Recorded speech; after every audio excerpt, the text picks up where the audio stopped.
Two shows in 2 days as we kickstart an unprecedented weekend full of fights live from the iconic Masonic Temple. This is Fierce Fighting Championship 41 presented by R&R Barbecue. Hi everyone, Blake O'Rulean alongside Jason Laporte. Caitlin Neal back in the broadcast booth for the first time in a year. Caitlin, how you been? We've missed you. You know, I've been good, just healing from an ACL surgery, so I'm glad to be back here commentating.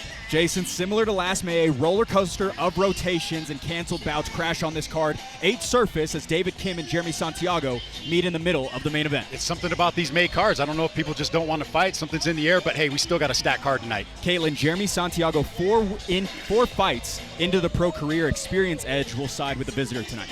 Yeah, totally. I mean, those 4 fights will definitely play a role, and then he also has a great training partner, so I'm really excited for the main event. Main card is mingled with can't-miss matchups, one of them being the amateur lightweight title bout between Logan Taylor and Darian Orban, set to make his fierce debut. Yeah, this is a fight that I had circled as possibly fight of the night on there. I love Logan Taylor. We've seen him fight. The Fierce fans have not seen Darian Orban fight, but he is a local guy. He's a Steel Fist champ. This guy's going to bring it. Don't sleep on Darian Orban tonight. Well, we got 3 off the jump for a jam-packed weekend ahead. To maneuver the masses for the first time tonight, here's Jackson Host. Fierce fans, for those of you tuning into the pay-per-view and for those of you in attendance here in Salt Lake City, Utah, welcome to Fierce Fighting Championship. Yes, sir. Tonight's event is sanctioned by the Pete Suazo Utah Athletic Commission with Executive Director Scott Bowler in attendance. Dr. Cabot Murdoch is also cage-side this evening, along with timekeeper Brittany Jones and scorekeepers Alex Abeda and Tracy Patillo.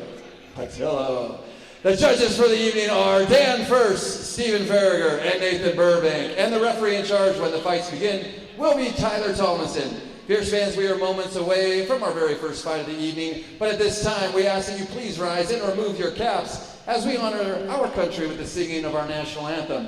Please welcome an extremely talented vocalist, Lonnie Hansen.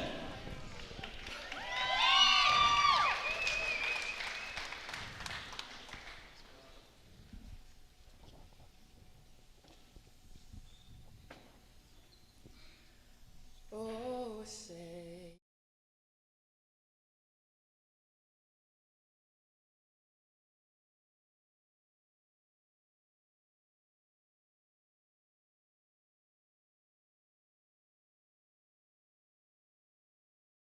Highlights last gleaming, whose broad stripes and bright stars through the perilous fight o'er the ramparts we watched were so gallantly streaming, and the rockets' red glare, the bombs bursting in air, gave proof through the night that our flag was still there. Oh, say does that star-spangled banner yet wave o'er the land of the free and the home of the brave?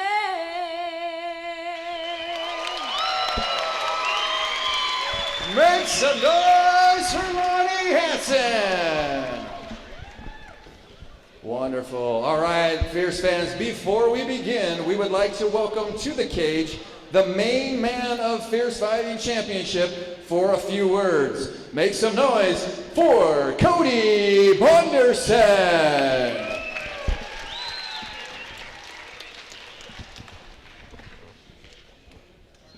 Thank you, Jackson. A lot of you guys some may or may not be aware. We had a tragic death that happened recently. Kevin Bruder, the director of the Maverick Center and was the head of the Grizzlies as well, passed away tragically on Sunday while hiking with his family. A lot of people don't know, but he was absolutely monumental in keeping the show going. I was 4 or 5 years ago on the verge of just shutting the show down between a number of other businesses and being busy and just family and, before Zach stepped in and doing everything that he's doing now. But I was introduced to Kevin after cornering a fighter of mine at the Maverick Center, and he wanted me to come in and talk to him and said, hey, we're very pro MMA, and Scott Bowler recommended us to you, and I think we should sit down and talk. And long story short, Kevin and I hit it off, as well as their financial director, Jim, and from there, the rest was kind of history. He believed in us, and he helped MMA in Utah grow exponentially. Without Kevin Bruder and the Maverick Center and the backing that we had behind them to go and turn this into more of a regional show, putting on more pro fights generally than we do amateur fights, it never was possible without Kevin. And to him, I owe him that. I'll be ever thankful to him and his family, the Maverick Center family. They've done more for this show than I could sit and talk about it for days, but Kevin was an absolute mentor of mine, a hero of mine, and he will forever be missed. And even though many of you do not know him, the Utah MMA community should always be eternally grateful for what he did, because it helped put us on the map, and we would not be here today if not for Kevin Bruder. So, moment of silence for Kevin. Yeah, let's have maybe a moment of silence for him.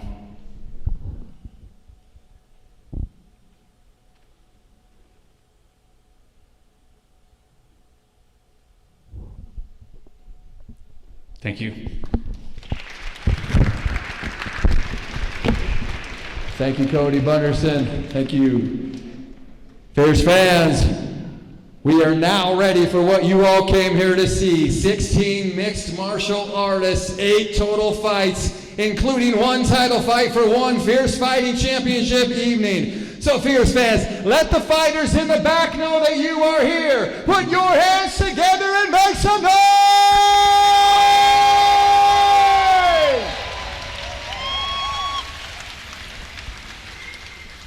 Our first fight of the evening is brought to you by Grit Lab 360. They transform lives by empowering underdeserved and disadvantaged youth through mentorship, scholarship, and sponsorship opportunities. Find out more at gritlab360.org. Fierce fans, make some noise and welcome our very first 2 fighters to the cage. Marcel Archuleta and then London Van Camp.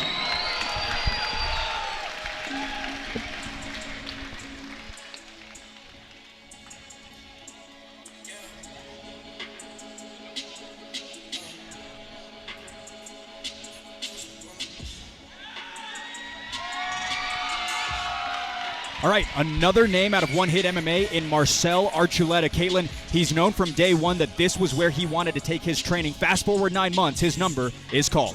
And I'm excited his number was called. It's so fun to watch 2 debuters go at it because we really don't know what we're going to get.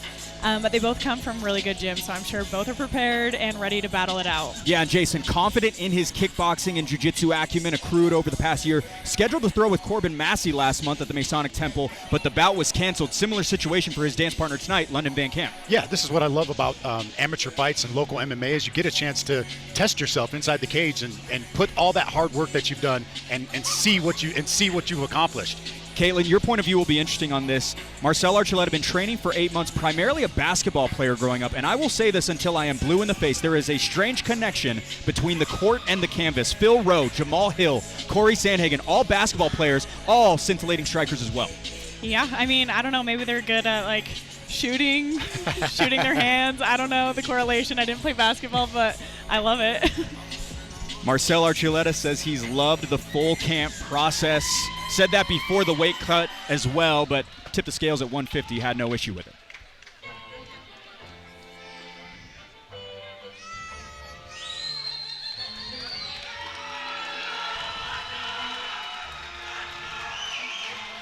Prioritizing the entertainment factor for the debut is London Van Camp. Jason, he tells me he loves the sport, loves his gym, and wants to hit someone as hard as he can. How can you not love a kid like that wants to just come in here and hit somebody? This is what it's all about. I love it. 2 debuters making their debut, seeing who's the best tonight.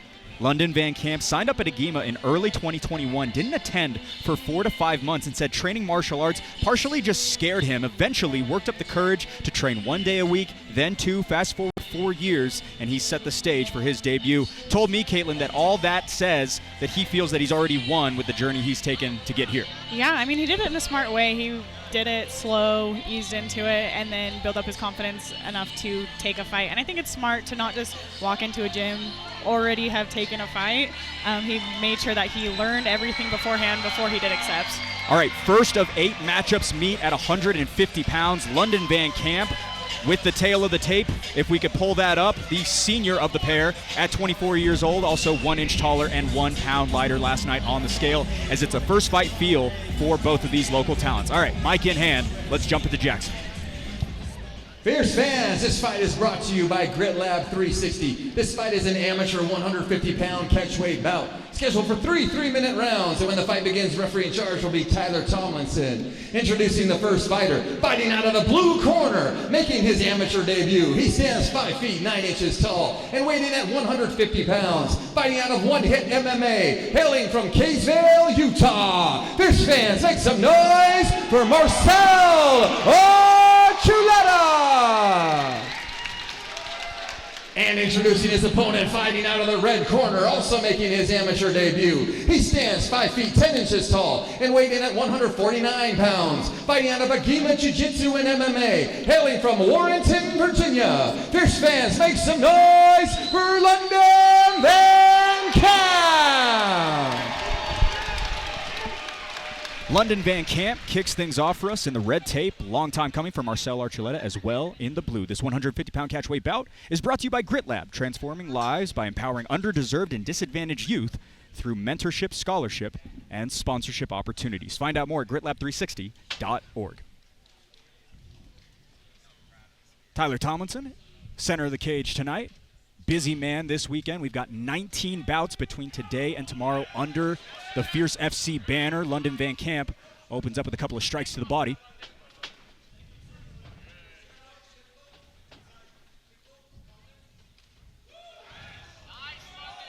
Dipping and diving, trying to find some clean connections. London Van Camp, the aggressor so far, sends a pipe. Yeah, London's finding that jab really well. Yeah, London definitely the aggressor coming out. Van Camp with 20 jiu-jitsu matches over the course of his time training. Hasn't competed in a jiu-jitsu setting since October of 2023. Active early. We see all that striking he talked about when he was walking out, Jason. Yeah, we are. We are getting a pretty good display of that right now because he's touching Archuleta. Van Camp came out. He seemed a little more comfortable. Archuleta's looked like he's waking up a little bit. For probably the first fight jitters. Caitlin can probably touch on that a little more than I can. Yeah, no, there's definitely an adrenaline dump after your first fight, so it'll be interesting seeing if both of these debuters have that or not. It's a nice single leg entry right there from Archuleta. Van Camp able to separate his hips and continue to pile on. Nice knee up the middle for Archuleta.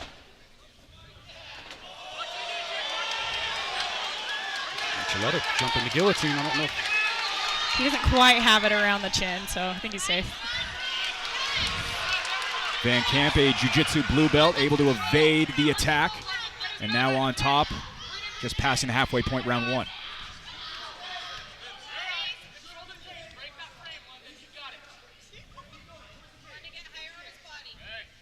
London Van Camp out of Agima Jiu-Jitsu and MMA, first of 4. And I think Van Camp wants to keep it on the feet, so he was more than happy to just back away and stand up there. First of 4 Agima fighters competing. 6 more tomorrow afternoon in our Looks like kickboxing bout. Marcel's pretty hurt right here. Yeah, Van Camp striking looks crisp tonight. He's tagging Archuleta. That's the second uppercut he's hit him with. Another nice knee up the middle. Archuleta trying to garner up some offense. An uppercut lands there. Oh, nice knee to the body. That hurt Van Camp. He's hurt bad from that knee to the body from Archuleta. Van Camp trying to get his wits back about him, but Archuleta really piling it on late. If I'm Archuleta, I'm going right back to the body, and there it is. Another knee to the body. I mean, Van Camp's doing good trying to maintain his composure because those body shots can really just shut you down. Both fighters going for the kill shot. Less than 15 seconds to go. Down is Van Camp. Tyler Tomlinson calls for the low blow.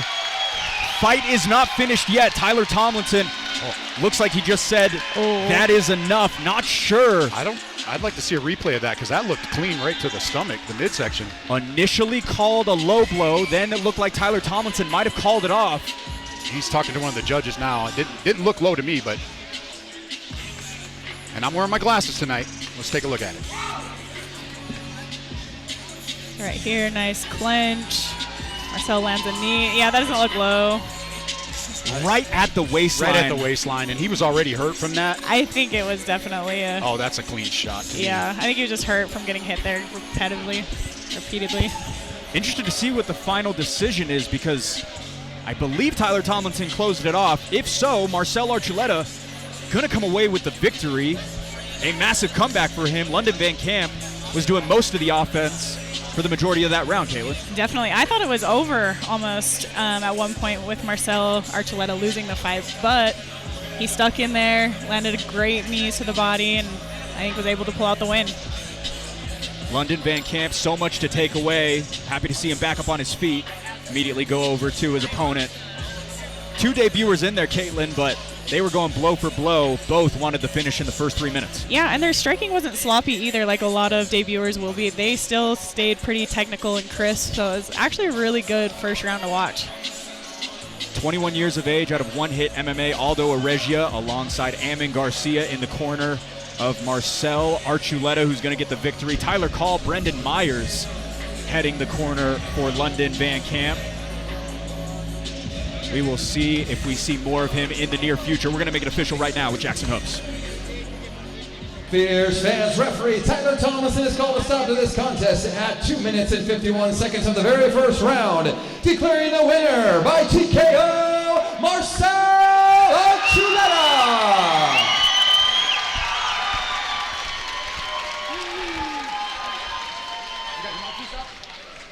Come on over here, Marcel. Let's get interviewed. First fight win. How you feeling tonight? Feeling good. The nerves got to me in the beginning, but I got great coaches, so. I was going to touch on that. Watching on the broadcast and watching, you looked a little nervous, took a couple shots to wake you up. Did you feel like those knees to the body were going to pay dividends later on in that round? Yeah, I just threw it as hard as I could and paid off. Well, you're 1-0 now. What's next for you? More fights. Zach, let's get this man some more fights. Ladies and gentlemen, give it up for your winner, Marcel Archuleta. Congratulations.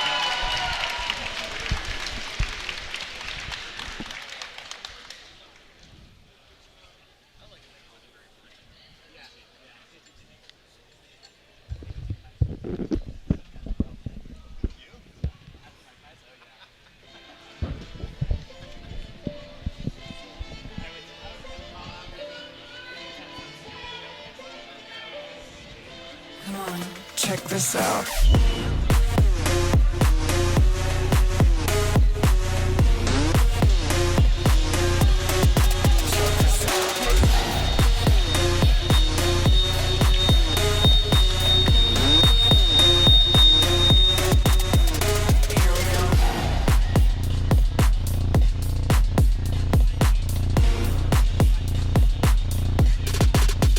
Yeah, check this out.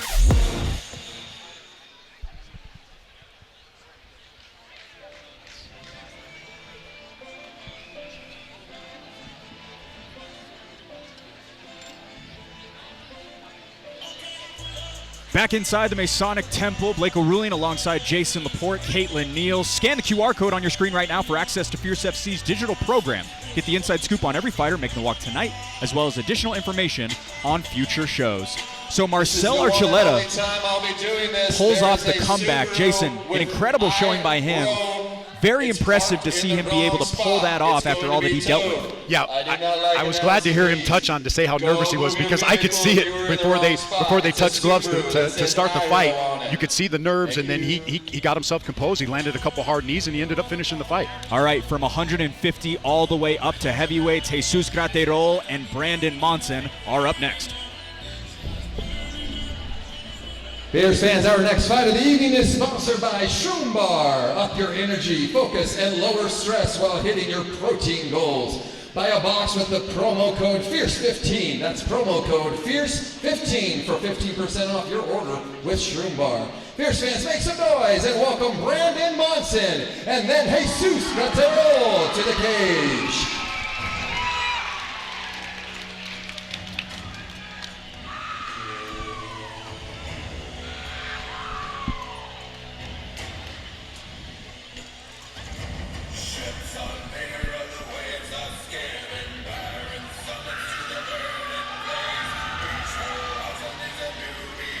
New name out of an elite room, enter Brandon Monson. Jason, a guy who's been on and off for years, but 6 straight months consistent creates a debut slate for him. Yeah, it's a big, scary guy fighting out of an elite performance. You know he's going to be ready tonight, and you know he's coming in there to throw some leather. Excited for this one. Caitlin, after a couple conversations with head coach Jeremy Horn, he got the go-ahead to take this debut fight. Takes a lot to get the green light from a legend like him.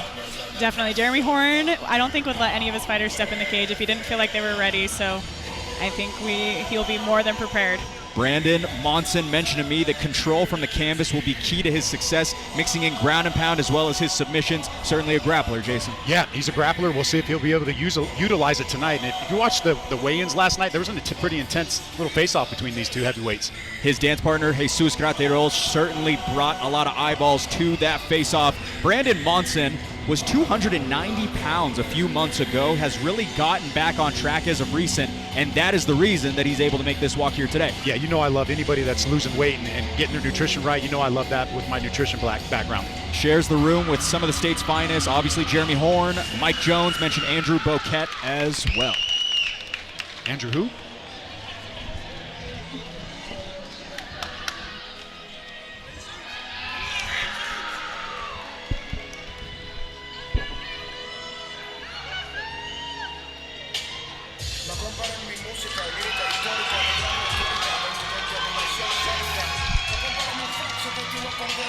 Fresh face from all the way up at Rise Boxing in Park City is Jesus Gratero. Jason, 19 years young with a couple of years shared at one of the best settings in the state. Yeah, he's coming from a great gym. This is one thing I love about amateurs because you see the contrast in styles. You see Monson come in, he's calm, cool, and collected. You see Jesus come in, he's pumped up, he's fired up. So you're getting a little bit of a different feel. Which fighter is going to be able to implement their game plan tonight? Caitlin moved to the States from Venezuela around the age of 13, discovered MMA 2 years ago at 17, and was flooding the Fierce inboxes to get a spot on a card. 2 years later, his number is called. Well, I'm glad his number was called because he seems like he's really pumped up right now. He's really exciting, and I think he's going to be more of a striker, and the other guy seems to be like more of a grappler, so I'm excited to see how these two different styles will mix. Brandon Monson alongside Jesus Gratero, similar to Monson. He said that Marco Sanchez gave Jesus the green light with no hesitation. So many speak of that high level of coaching over there at Rise Boxing. Let's look at the digits. 12 years divide these two, the largest on the card. The height advantage sides with Monson by 4 inches. Gratero, the heavier of the pair, at 240.5 pounds, as it's a debut for both. All right. Just about ready to get inside. Triggered the tail of the tape just a little bit early, but he crawls his way inside as Jesus Gratero hyped up for the first time jitters. All right, back inside of the center we go is Jackson Hoops. Fierce fans, this fight is sponsored by Shroom Bar. This fight is an amateur heavyweight bout scheduled for 3 3-minute rounds, and when the fight begins, the referee in charge will be Tyler Tomlinson. Introducing the first fighter, fighting out of the blue corner, making his amateur debut. He stands 6 feet 3 inches tall and weighed in at 237 pounds. Fighting out of Jeremy Horn's Elite Performance MMA, hailing from Salt Lake City, Utah. Fierce fans, make some noise for Brandon Monson!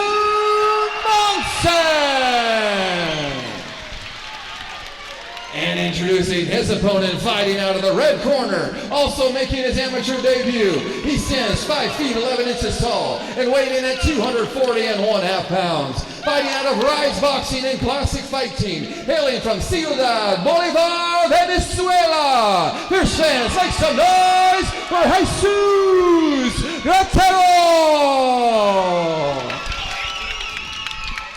Chomping at the bit is Jesus Graterol in the red gloves. Brandon Monson answers back in the blue. This amateur heavyweight bout is brought to you by Shroom Bar. Up your energy, focus, and lower stress while hitting your protein goals. Buy a box with code FIERCE15 for 15% off your order. Jesus definitely has the crowd tonight. He got quite the pop coming out. Had to lay out a little bit longer than I'm typically accustomed to. So many people here in his favor. Waxed with confidence last night and in the lead up to this fight. Stiff jab to start for the Rise Boxing fighter. Monson eats it, throws back a couple of his own. I was just going to say, nice combinations from Jesus, and then he just got taken down and he's eating some shots from Brandon. Heavy pressure by Monson. Graterol able to get back up. And the speed these two guys are going is going to be hard to keep up, especially with being at heavyweight. I'll be interested to see if they can keep up this pace. Monson reaching for that leg, trying to get this thing back home. Graterol trying to wrap up the neck. Nice takedown defense by Graterol. Wasn't expecting that from the striker debuter, but nice knee up the middle, lands, moves back Monson as Graterol now closes the distance.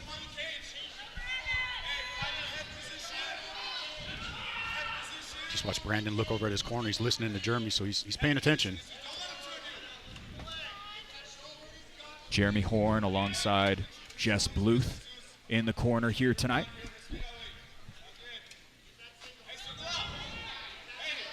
Nice shot lands right on target for Monson.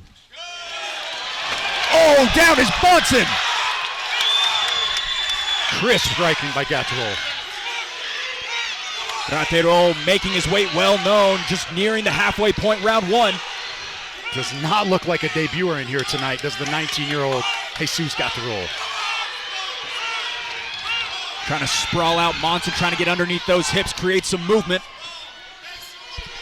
Monson's doing a good job hanging in there, trying to work up to his feet, but he's getting overwhelmed right now by Jesus. Nice move to the back by Graterol. Monson trying to climb up top the cage.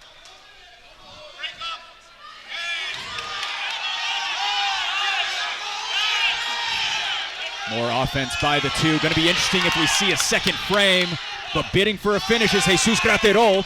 And Monson's still throwing back. He's still in it. These guys got to be tired because I'm getting tired from all this action. Monson might be hurt. Yeah. Monson matted once again. Graterol consistent with that outpour of punches. Yeah, the corner sees it. They don't want Graterol to stop. They want him to keep throwing punches. They think Monson is done. 30 seconds left. Let's see if he can hang in there. Jesus does not look like he's breathing hard at all. He looks like he's having fun in there, honestly. He really does.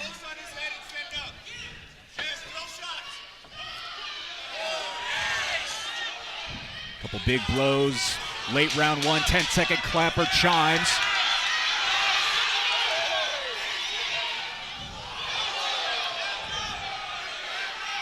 Monson's not going down easy. Throwing heavy are the two heavyweights. Round one goes to Jesus Graterol, but Brandon Monson looks good too, Jason. Wait, what a great first round by the heavyweight debuters. I love it. Over in the corner of Marco Sanchez and Brian Ferguson. Caitlin, your thoughts on what he did well? I mean, you can definitely tell that where both fighters want this fight. Jesus wants it standing, and Monson wants it on the ground. I think both of them are doing really well at their own styles. It's just that Jesus has the upper hand with the striking, and he's able to defend takedowns and stand up and kind of keep it where he wants it. Yeah, that's the key. You touched on that. I think the takedown defense from Graterol was what was frustrating Monson, because I think Monson felt like he could get the takedown and dominate the fight, and he couldn't. Not only that, but has the 4-inch height edge is Monson, but Graterol, despite the lack of reach, able to get inside and get his striking put together nicely in round one. Top of round two we go. Tyler Tomlinson, our official here tonight. All 8 assignments will fall to him. Always great to see the veteran official here, chatting a little bit with Jeremy Horn in the Elite Performance Corner. Top of round two we go. Brought to you by Shroom Bar. Monson, slow to get out to the center. Jesus meets him about face. It was a big head kick that clipped the back of the ear of Monson. Still fighting back well, but in a similar spot that he was late round one is Monson. This is a dangerous spot to be in at the beginning of the round. He was taking a couple deep breaths before they went out for this round. Oh, let's see if he pulls off his grappling skills, takes the back. Just as I say that, he takes Cotterill's back.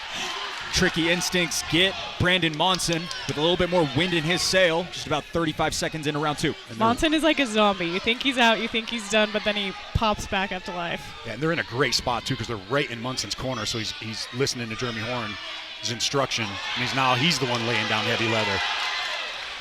Working his way back up, a little bit of blood populating from the nostrils of Graterol. Brandon Monson now having his way. It's a decent scramble from two heavyweights. Down once again, face first. Jesus Graterol splashes onto the scene.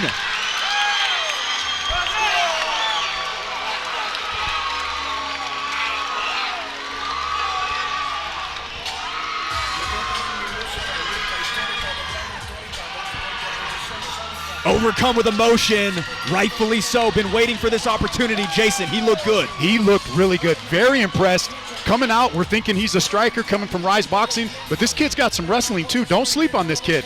Very impressed. Yeah, I love the athleticism from both of these big boys. Like, it was nice to see them go back and forth, keep the energy high. They weren't just leaning on the cage. They were actually giving us lots of action. A new name worth tracking. His name is Jesus Graterol. Let's get the finish once again presented by R&R Barbecue. It looked like that uppercut did it right there. You could see a little welt over the left eye of Monson from that uppercut. And he got caught with the head kick early in that round too. Yeah, I think he was rocked. I think he was rocked in the first round and then rocked going into the second. Great shot by our friends over at Pat's Media, putting together an incredible broadcast for us here over the next couple of days at Fierce Fighting Championship and Fierce Challenger Series. Graterol already motions for potentially a belt. Gonna have to get a couple more, but it looks like he's well on his way as he dances inside the cage for his very first victory. All right, Tyler Tomlinson just about ready to wrangle the fighters. We'll get it back to Jackson.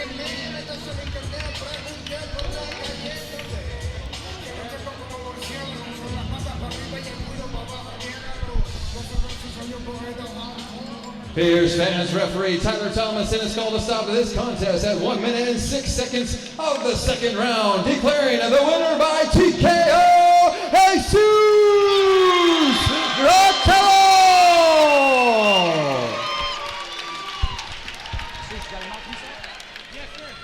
Come on over here, Jesus. Let's celebrate this first victory. You want to know, how you feeling, man? I'm feeling great, dude. Never felt this great in my fucking life.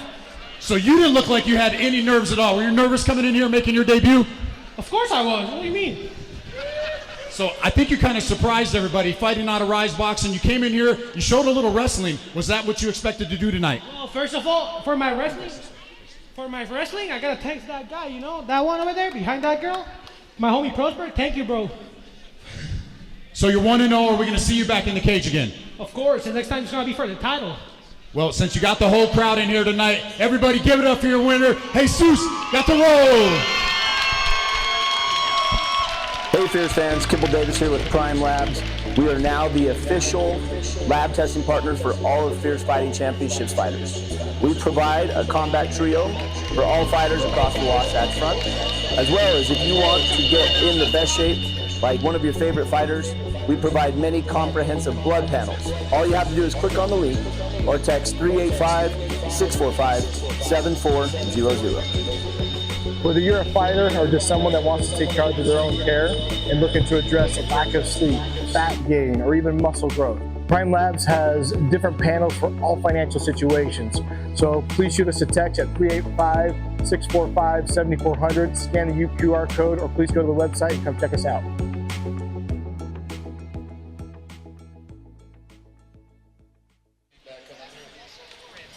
Incredibly impressive for Jesus Graterol to get that second round finish. Marcel Archuleta also getting the win as well. Caitlin, so impressive by both of them early on here at Fierce Fighting Championship 41. Yeah, totally. And I love the energy of Jesus. I think he seems like he's a funny guy inside and outside of the cage. You can kind of tell that he has that kind of high energy and good personality behind him. I'm reminded of it because of Brandon Monson out of Elite Performance. I'm thinking about Andrew Boquette, a heavyweight, an amateur, good on the mic, interesting, fun. He's going to tell me, hey, don't compare me to anyone because I'm the king of trash talking Utah MMA. But I like this kid, and I think there's a lot of personality inside him. A lot of personality inside him. He's got a bright future ahead of him, and at 19 years old, he doesn't know any better right now. Jesus Graterol, excited to see what the future holds for him. Similar situation for Roxy Sosa as well as Nicole Funga. They match up next. Caitlin, a big one between these two. Boxing is fresh on the mind between the two of them, given what Nicole Funga just did and Roxy Sosa's entire life. Yeah, totally. I mean, Nicole just is coming off of a knockout punch win, and that's really, really rare with females. And so it's really cool that she's fighting a boxer, so she'll really be able to test her hands in this one. Excited to bring him out. Let's do it with Jackson Hoops. Fierce fans, our final fight of the preliminary card is sponsored by Underground Farm. For your cutting-edge peptide solutions that enhance health and wellness, use promo code FIERCE10. That's promo code FIERCE10. Driven by science, committed to your wellness, Underground Farm. Fierce fans, make some noise and welcome Roxy Sosa and then Nicole Funga to the cage.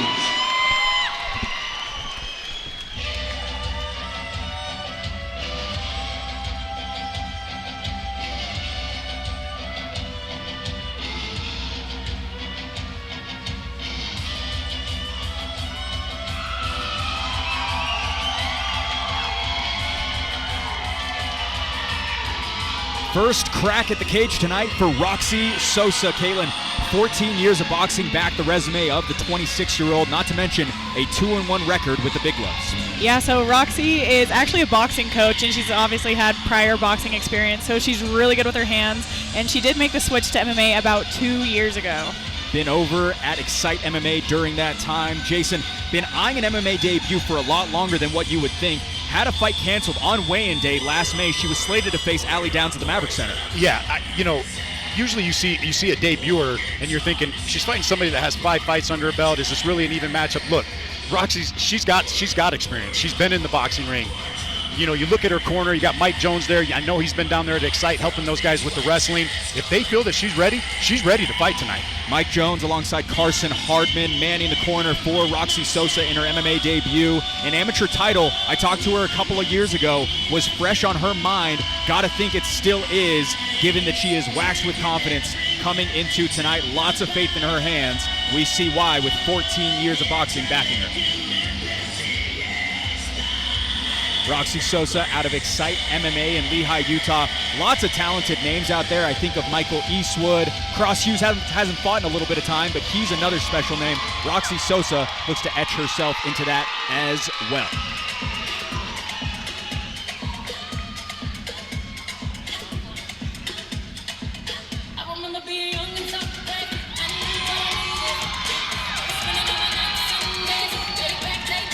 Well, it was a sensational strike that brought Nicole Funga back to the forefront of Utah MMA fans, now trying to replicate that success here tonight.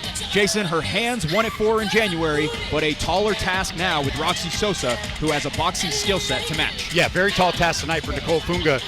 Fighting this debuter with that much boxing experience, she showed she has good hands. And look, I love watching Nicole Funga fight. She brings it. She's well-rounded. She can sing, she can fight, she's got a beautiful family.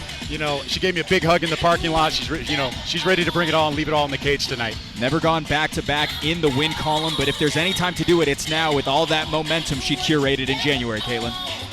Yeah, totally. She has a lot of confidence coming off of that knockout win. I think that really shows with her demeanor, how she's been handling things, how she's been handling her training camp.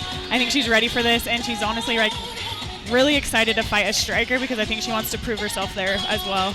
Nicole Funga fighting for over 3 years at this point. And Jason, we have really seen the growth within that window. Yeah, we've seen a lot of growth from Nicole in these last couple of years. She just gets better and better every time she steps into the cage. even when she loses, her fights are really good. They're back and forth. They're high energy, and I don't think she should take her losses that hard. Tail of the tape, fueled by R&R Barbecue. 9 years separate these two. Funga, the senior, as Sosa is slightly taller. Funga was offline by 1.5 pounds last night, as she will have the experience edge in this one. Got a fun one for the fans. To get you primed for it, here's Jackson Hopes. Fierce fans, this fight is sponsored by Underground Farm. This fight is an amateur featherweight bout scheduled for 3 3-minute rounds. And when the fight begins, the referee in charge will be Tyler Tomlinson. Introducing the first fighter, fighting out of the blue corner, making her amateur debut. She stands 5 feet 7 inches tall and weighing at 144.5 pounds. Fighting out of Excite MMA, hailing from Mexico City, Mexico.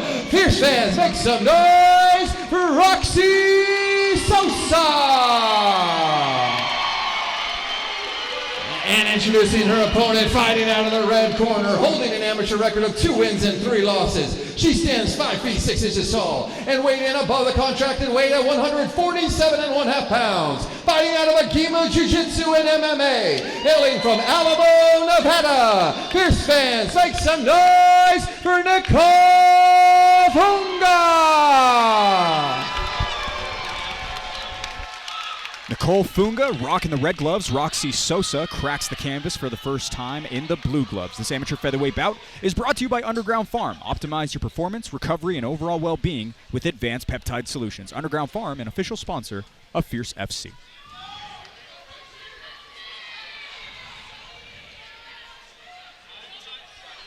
Third and final here on our prelims. We've got 5 more to go on a talent-stacked main card. Funga swings for the fences early on in the opening exchange. Sosa looks really smooth on her feet so far.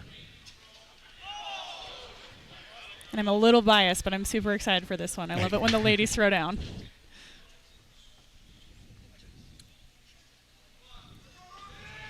A little bit of a pedestrian start trying to establish that range. Funga gets into the phone booth. And we've seen debuting boxers have a lot of success in the recent months here at Fierce Fighting Championship.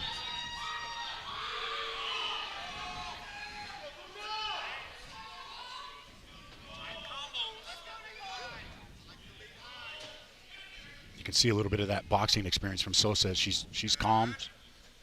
She hasn't been in the cage before, but she has that fight experience. Not only that, but been eyeing this walk for so long. When you think about already prepped for Allie Downs a year ago, and now finally able to get that opportunity. Nice head kick, peaks the Masonic Temple walls for Nicole Funga. She didn't have to worry about those when she was boxing. Nicole looks really crisp tonight, too.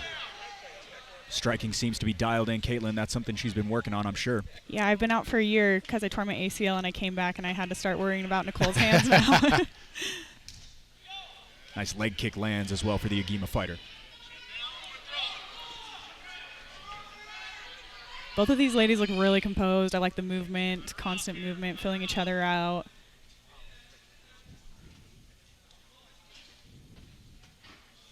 Yeah, no stagnant targets for sure for Roxy Sosa. She has not stopped moving in about the 2 minutes in which that bell has rung. Nice exchange between the two.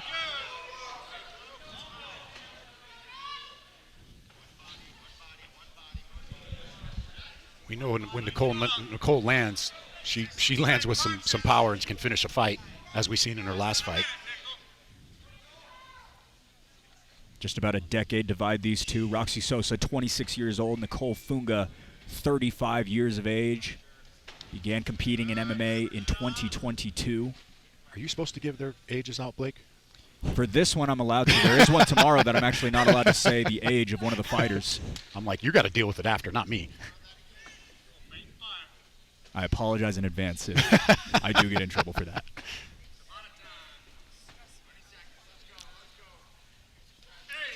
Ripping that overhand right is Nicole Funga. Knee up the middle as well.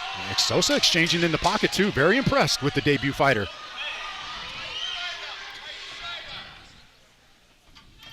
Nicole pushing the pace, throwing shots with Sosa right in the mix. Tough round for the judges to score. Yeah, both ladies threw hard.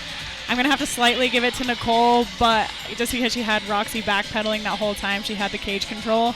But it was a really close round. Yeah, I would have to agree. I think the cage control, I think, would lean towards Nicole there. And then also she landed that really good head kick, and she too. landed a nice head kick, too. That was probably the biggest shot of the fight, of the first round. Over in the corner of Nicole Funga, looks like there might be a little bit of a mouse populating right underneath that left eye. Nothing too big, but a little bit shiny. Jason, she's 1-1 versus debuters in her career. She looks good right now. Roxy Sosa, everybody thought that she would have the striking edge. Funga landed some beautiful shots. Funga looking really good on her feet. I'd like to see her utilize some of those kicks a little bit more because she had success with that head kick early on. What I would like to see her do is shoot a takedown. I kind of think she has the advantage there, but who knows? Maybe Roxy's expecting it. Yeah. Funga received her blue belt back in December of 2022 with Agima, has had success on the local competition circuit with 4 gold medals. Commission members exiting out. Tyler Tomlinson being nice and patient. Get the okay from Austin Strail as well, one of the great crew members we have here at Fierce Fighting Championship.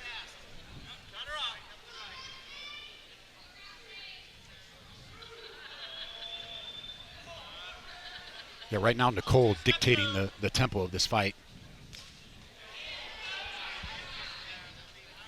Takes control of the center of the cage. Sosa continues to move around the outside. Lots of pluses for her as well in round number 1. About 30 seconds into this one, Funga closes in the distance like Caitlin prescribed. There you go. Great knees to the body by Nicole.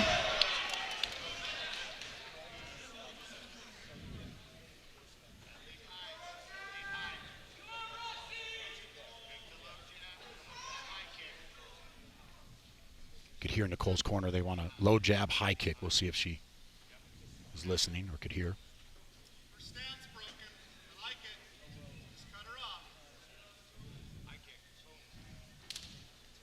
Another hearty leg kick lands for the Provo fighter. It's kind of hard when you can hear the corner so clearly because you wonder if the other person can hear. Yeah, I want to say when Sosa is switching stances, they want that high kick. I do know Nicole likes to sit back a little bit until that big shot is lined up. Seemed like she was a lot more trigger happy in round number 1, Caitlin. I don't know if you're seeing a reason for that, if Sosa's more defensive in this second frame. Nice high kick. I think lands Nicole's for just trying to set up that big shot. I think she's looking for it. You feel like she's setting something up, and I feel like it's when Sosa goes to southpaw that she's looking for that right head kick. Everybody on pins and needles. You could hear There's a pin drop. Go ahead, Caitlin. I apologize. And there's a shot. I was waiting for her to do that because you had her backpedaling and Roxy had her back against the cage basically the whole second round. Seeing good defense from Roxy. Nicole just looks strong in this position.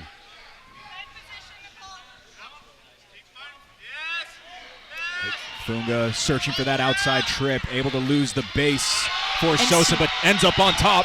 Very impressive by Sosa. Yeah, Nicole basically pulled Roxy on top of her, so you have to be careful with takedowns like that. But Nicole was able to work her way back up to the feet and reverse it, so that's kind of shows that her grappling might be a little bit stronger than Roxy's, but Roxy is prepared. Waning seconds here, round 2. Funga scores an emphatic takedown. More so a trip over anything else. Make some noise as we head into round 3. All right, third and final is upon us. Nicole Funga been here before. Again, Roxy Sosa, her MMA debut, but things are looking good for her. A solid round 1, lands that takedown as well. Roxy Sosa has a few things to do here in the final frame, Jason. Yeah, I feel like Roxy's going to have to pick it up a little bit and kind of push this pace a little more if she wants to win this fight. Possibly might need a knockout or a finish to win it, because right now I feel like Nicole's dictating the pace. Yeah, I think Roxy is probably a little bit nervous right now because if she presses forward too hard, I think Nicole knows that and she'll shoot under, but she does want to make sure that she keeps it on the feet, and hopefully she can land a big shot where she will get the finish. Nicole Funga never gone back-to-back in the win column, but if there's any time to do it, like we talked about, it would be special right now given the way that she has started off her year. 2-3 the record, looking to make it a clean 500 slate into the back half of 2025.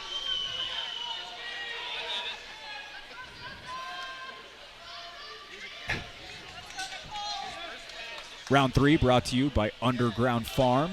Great partners that we have here at Fierce Fighting Championship as Tyler Tomlinson. Green lights, round number 3. Nice teep to the body opens up for Nicole.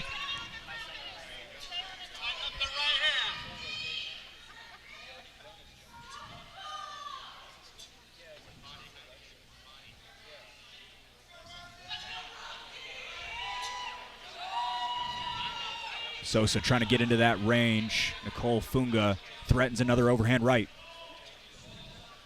It looks like Roxy's a little bit hesitant to commit right there. Yeah. She's testing out the range with those leg kicks, but I think she's a little bit intimidated to throw the hands. Another creative lead kick lands for Funga. Haven't seen that in her bag a whole lot, Jason. That's something new from her. Yeah, I think she threw it a little bit the last fight, and there she just landed a nice shot. I believe her last fight she threw a couple head kicks, but they looked really good. Beautiful shot lands by Funga right in the center. Roxy Sosa able to stay upright. That was the biggest combination of the fight. Nice 1-2-3 by Nicole Funga. Yeah, Roxy right there in the pocket. Landed. They all landed. Flush. Switch. That's just what I was talking about. They were waiting for her to switch to that southpaw. I've been doing my tape study, Blake. Such a tested chin by Sosa as Nicole stepped inside.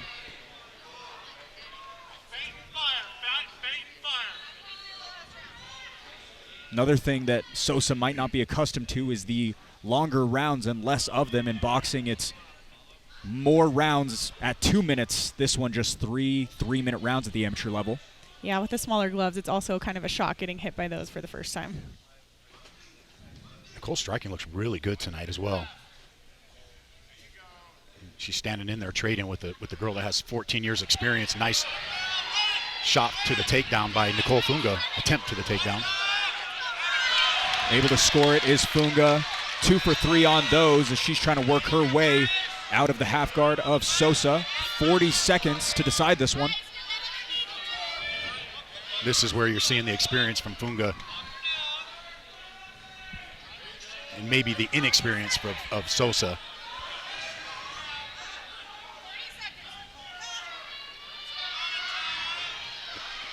I think a lot of people expected Nicole Funga to be a dead-put grappler in there tonight. We're seeing it right now, late round 3, but for the most part, this fight was dealt with on the feet, Jason. Very impressive. Yes, right into side control. Yeah, maybe she was trying to prove a point that, hey, I can stand here and strike with the striker. I definitely think she was.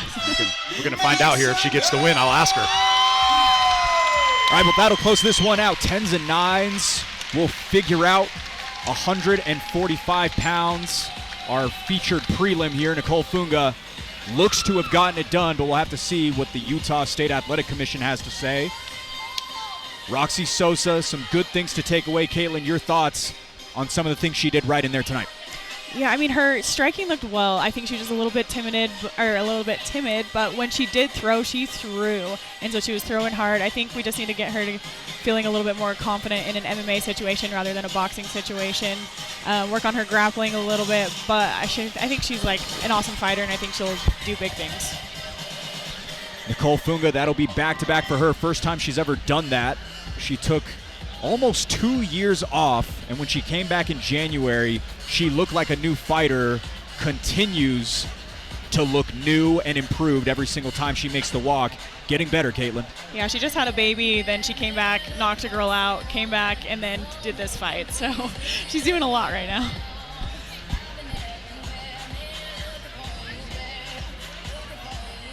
Quick congratulations between the two. 9 full minutes between them. Nicole Funga is 0-2 in decisions. Hasn't gone the full 3 rounds since March, of 2023. Speaking a little bit with Court McGee, What are some of the things that Court is typically saying to a fighter after a fight? I know you typically haven't had him in your corner, Caitlin. But He's coaching them, telling them all the things he did right, all the things they did wrong. It's really overwhelming, right, when you just had a fight. So it's not just wrong or right, because I feel like there's a lot of coaches who would say only the things they did wrong, but Court McGee, a pretty nice guy. Oh, no, he's pumping her up right now. Like, he's definitely giving her all the validation that she deserves, rightfully so. All right, looks as though Tyler Tomlinson wanting to bring him inside. We will send it to the scorecards as Jackson Hoops crouches over and makes his way. We'll kick it to him. Fierce fans, after 3 rounds, we go to the judges' scorecards for a decision. The judges score this contest 30-27, declaring the winner by unanimous decision. Out of the red corner, Nicole Funga!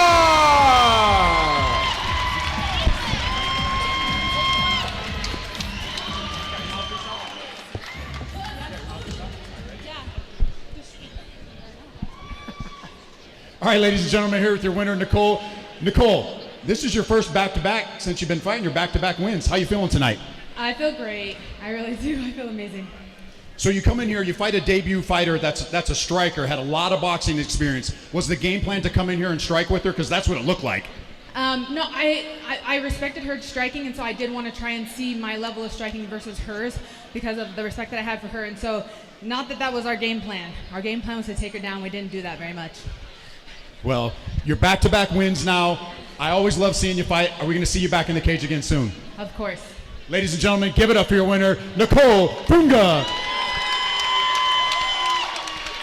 Hi, I'm Jason Laporte, Fierce Fighting Championship commentator and General Sales Manager at Performance Honda in Bountiful. We are the fastest growing Honda dealership in the state, and we have one of the largest certified pre-owned inventories in the state of Utah. Our service department has master technicians with over 100 years experience collectively. Bienvenidos a Performance Honda Bountiful, donde los atendemos en español y les ponemos una sonrisa todos los días. Visit us at 2215 South 500 West or performancehondabountiful.com.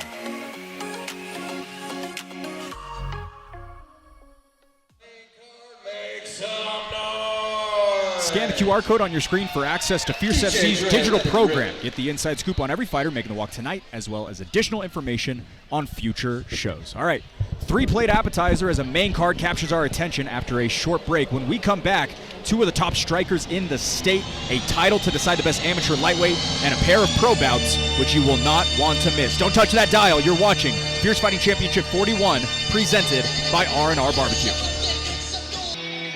5 fantastic matchups fill in the main card. This is Fierce Fighting Championship 41, presented by R&R Barbecue. Welcome back in, everyone. Blake O'Ruling alongside Caitlin Neal. Jason, got a title on hand and much more. Who are you looking forward to? I am looking for this whole main card, but really what's standing out to me the most, Jacob Baird and Ricky Mamone. I know it's a kickboxing fight, but this fight is going to be a banger of a fight. All right, well, stakes are high as neither side wants another loss to Sean Griffin and Walker Pelto to walk after we send it to the center with Jackson Hoops.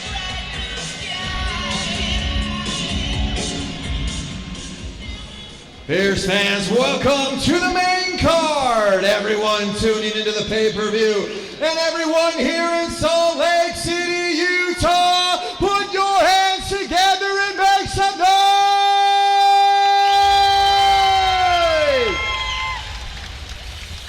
We'll start this card off with our next fight of the evening, sponsored by Prime Labs. If you or anyone you know needs blood work for any reason at all, they provide various panels with affordable pricing that can't be beat at Prime Labs. Fierce fans, make some noise and welcome the next 2 fighters, Walker Pelto and then Deshaun Griffin to the cage.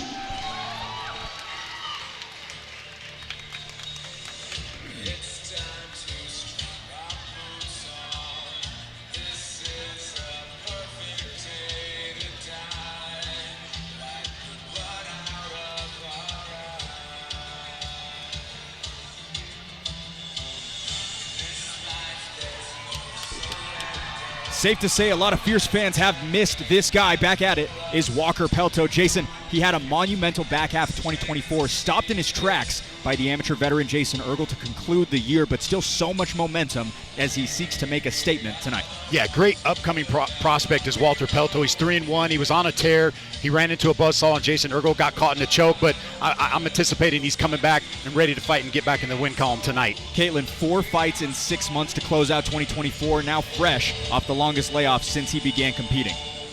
Hopefully he's been training within that time, improving his skills. I'm sure coming off of a loss, he wanted to really make sure that he was tuned up and ready for this fight. Just about 18 months of MMA training at this point, coming into MMA fight number 5. Reminds me a similar level of activity to Talon Carvalho, who had so much success despite competing so shortly after starting. Yeah, and that's another guy you can touch on that took a couple early losses and then bounced right back, and you saw him improve. Will we see Walter Pelto do that tonight? Walker Pelto, 11 for 12 on takedowns through his career. Going to look to continue that success here alongside Deshaun Griffin.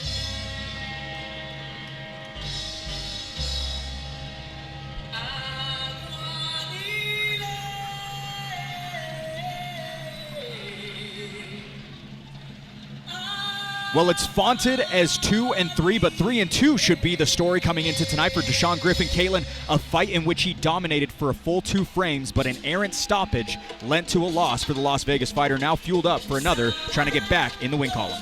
It's so unfortunate when things go on outside of the fighter's control, especially when they are winning the fight. But with both of his wins coming from stoppage, it looks like if he does get the win here tonight, it will be from submission or knockout. A win by submission back in April of 2023, a win by TKO in April of 2022.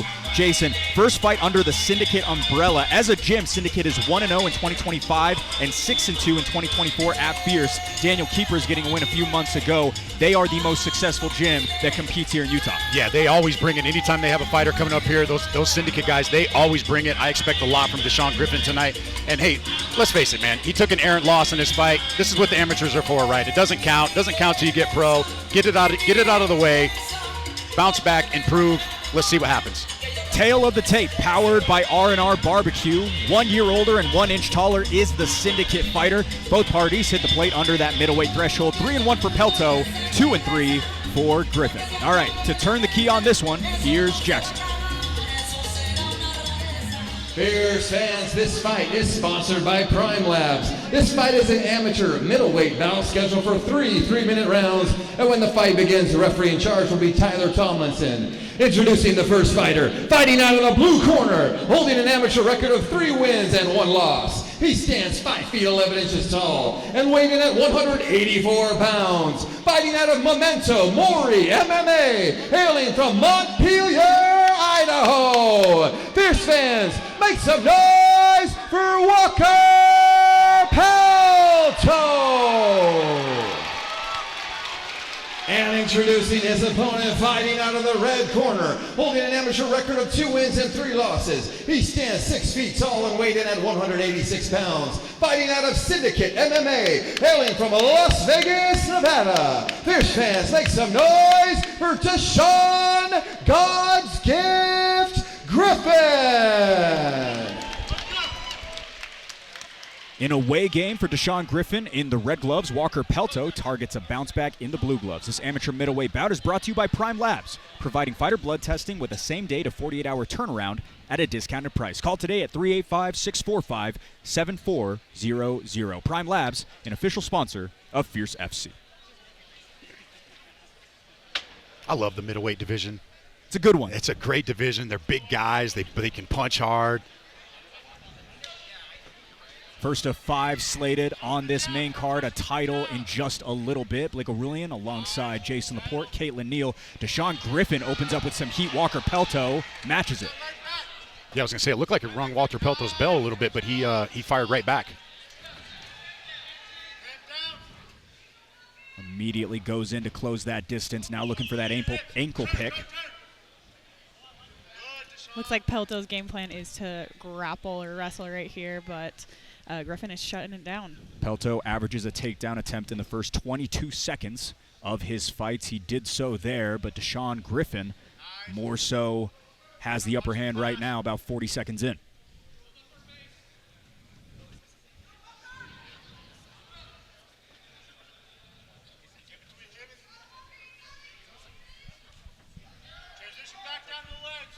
Deshaun Griffin coming off back-to-back losses, so certainly seeking a victory. Tunnel visioned in there tonight, trying to get his hand raised against a very formidable foe in Walker Pelto. Slowed down pace to open things up. Lots of grappling, but Griffin on top right now.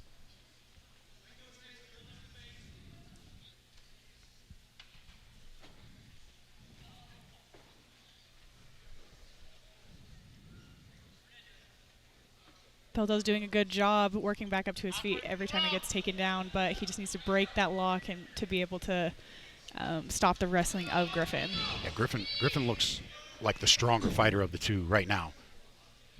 186 pounds on the scale for him yesterday. Pelto at 184. Speaking of Pelto, an Idaho State wrestling champion in the 2A class back in 2023, but Deshaun Griffin having his way, just about a minute and 5 seconds to go, round one. Yeah, Walter's he's attempted a couple reversals to no avail as of yet. Griffin with that body lock and not giving it up. There, Walter turns into him. Griffin clocked in over 3 years as a competitor at this point. Pelto with less than a year, headed into fight number 5 for him. Do you know if Griffin has any sort of wrestling background? Did he do it in like high school or college or anything? Because his wrestling looks really good here. He got into MMA in college for fun and now has been fighting at a high level for about 3 years. Wow. Looks like he came from a wrestling background with how he's grappling. Yeah, now. he looks really good. He's staying really tight, doing all the right things. And Pelto cannot get rid of this body lock. Yeah, he's tried everything. He's tried about every reversal you can try. He's throwing strikes. And now he's going. Keeps getting taken down and standing back up, and that can be exhausting. I feel like there's just the strength advantage from Griffin right now. He just looks stronger than Pelto. Stuck on Pelto like dry paint. Deshaun Griffin takes round one. Nice opening 3 minutes for him. Stoic as he heads back over to his corner. Syndicate obviously always comes to play, Jason. Yeah, they came prepared. They came ready tonight. A lot of control time for Deshaun Griffin in that first round. Walter's going to have to answer that in the second round if he wants to get a victory tonight. High IQ wrestling for Deshaun Griffin. Walker Pelto alongside Lee Critchlow and his dad, Rob Pelto. Rob Pelto, a 1-0 amateur. He fought back in 2021. But right now, a little bit of frustration on the side of the Idaho fighter. Jason, got to figure something out. Deshaun Griffin having his way in every facet of this game so far. Yeah, as I touched on the first round, just it seemed like everything Walter tried to do, every reversal attempt he tried to make, Griffin was just right there, just stuck to him like glue, and he couldn't do anything. So we'll see if he tries to keep the fight standing in the second round. Caitlin, obviously, Deshaun Gray over at Syndicate MMA, a place that you've spent so much time at. Are you seeing anything specific that he does, grappling tendencies that they preach over there? Yeah, I mean that wall wrestling. They do a lot of that there, so I can definitely tell that that's a lot of Syndicate in him.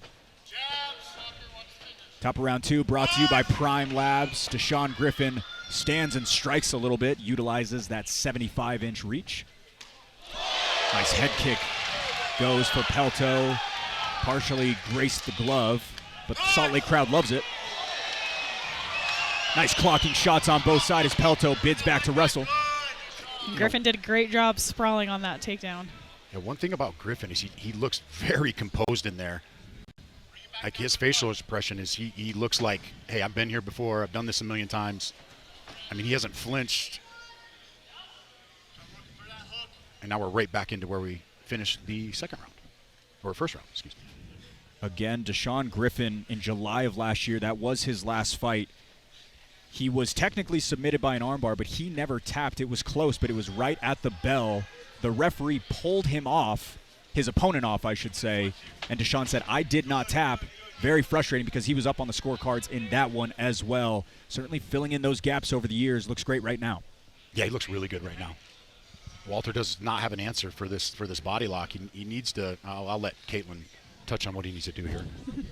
Yeah, he needs to put his hip into what the body lock is, start peeling his hands and work his way off there because those strikes aren't doing a whole lot of damage. He's not going to let go of the body lock by doing that, but if he can, start putting pressure with his hips on that body lock and start peeling the hands.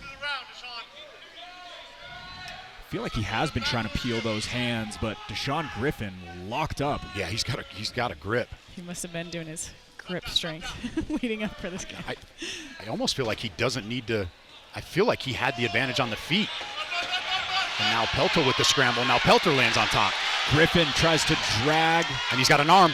He's isolated an arm. Pelto down to the bottom. This is the exact same spot in which Griffin lost his last fight. Able to mitigate any offense from peeling over those legs. Interesting exchange there with Griffin pulling back, not pulling guard by any means, but pulled Pelto over the top of him, and now trying to get back into the driver's seat. 40 seconds to go, round 2. Very interesting second round.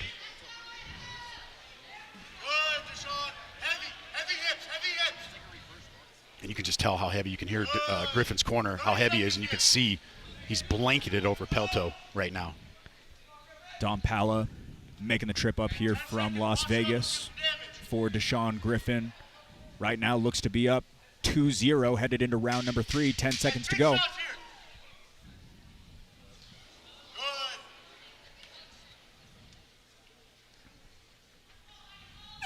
Make some noise. So a bogged down pace for Deshaun Griffin, but doing everything he wants to do right now, passing with flying colors up here at elevation for the first time, Caitlin. Yeah, I almost wonder if Pelto is overlooking Deshaun a little bit when he signed for the fight, because he does have a losing record, so you kind of think you go into the fight overly confident, and maybe that's kind of what he did. But I'm sure he's earned his respect now, having faced 2 rounds against him. But hopefully Pelto can step it up this 3rd round and pull something off. He has made leaps and bounds over the past few years in terms of the eye test. Walker Pelto certainly doesn't want back-to-back losses in his record, Jason. But right now, it's looking like it's leaning that way unless he can pull off a finish. Yeah, he started that second round. He was throwing some nice clean shots. He threw a beautiful head kick that landed, and then Deshaun was able to get that body lock, and that was the rest of the round from there. I believe Pelto is going to need a finish if he wants to win this fight. I mean, he did have the submission attempt as well. I mean, it was brief, but he did have a submission attempt as well. But Tyler Tomlinson orchestrating between the 2 fighters in there tonight. All 8 assignments fall to him here at Fierce Fighting Championship 41. We will be right back here tomorrow at noon for Fierce Challenger Series 14 as Pelto goes for a Superman punch. Nice clipping shot to the body, lands. Griffin has no reaction. And see, if I'm Pelto, I don't know if I want to get in this exchange with him because you have not had success in the last 2 rounds with this. Caitlin, is it muscle memory at that point? I don't know. I wonder if he's hoping that he can pull off a submission, so he wants to get it to the ground. That could be my only reason why he would be thinking that, or like shooting right there. Or he's felt some of Griffin's power, and he's like, maybe I don't have a chance. It seems like he does on the feet, but I feel like he's getting dominated right now on the ground. Dominant dump lands for Deshaun. He is 0-2 at middleweight headed into tonight, looking to fill in that gap. Seems to be doing so. Just about 125 seconds to go before we kick it to the scorecards once again.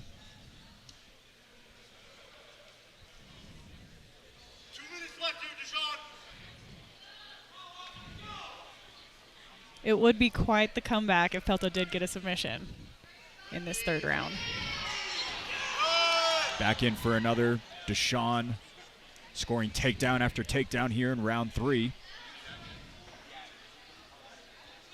Cardiovascular doesn't seem to be optimal either, with all that weight draped over the back of Pelto for just about 8.5 minutes, Jason.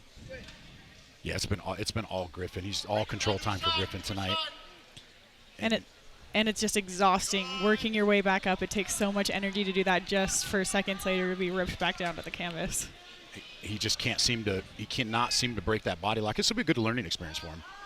He'll watch back at this and he'll learn from it. I say that as if the fight's over with. We still got a minute left. Anything can happen, but as of right now.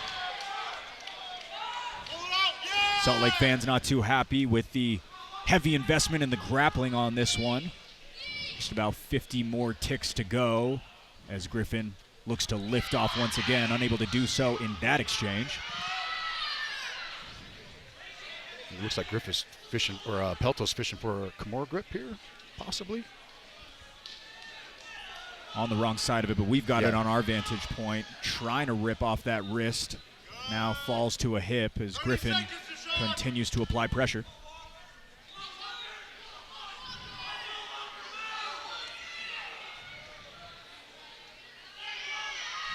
He had the lock broken for a second, but Griffin was able to lock it right back up.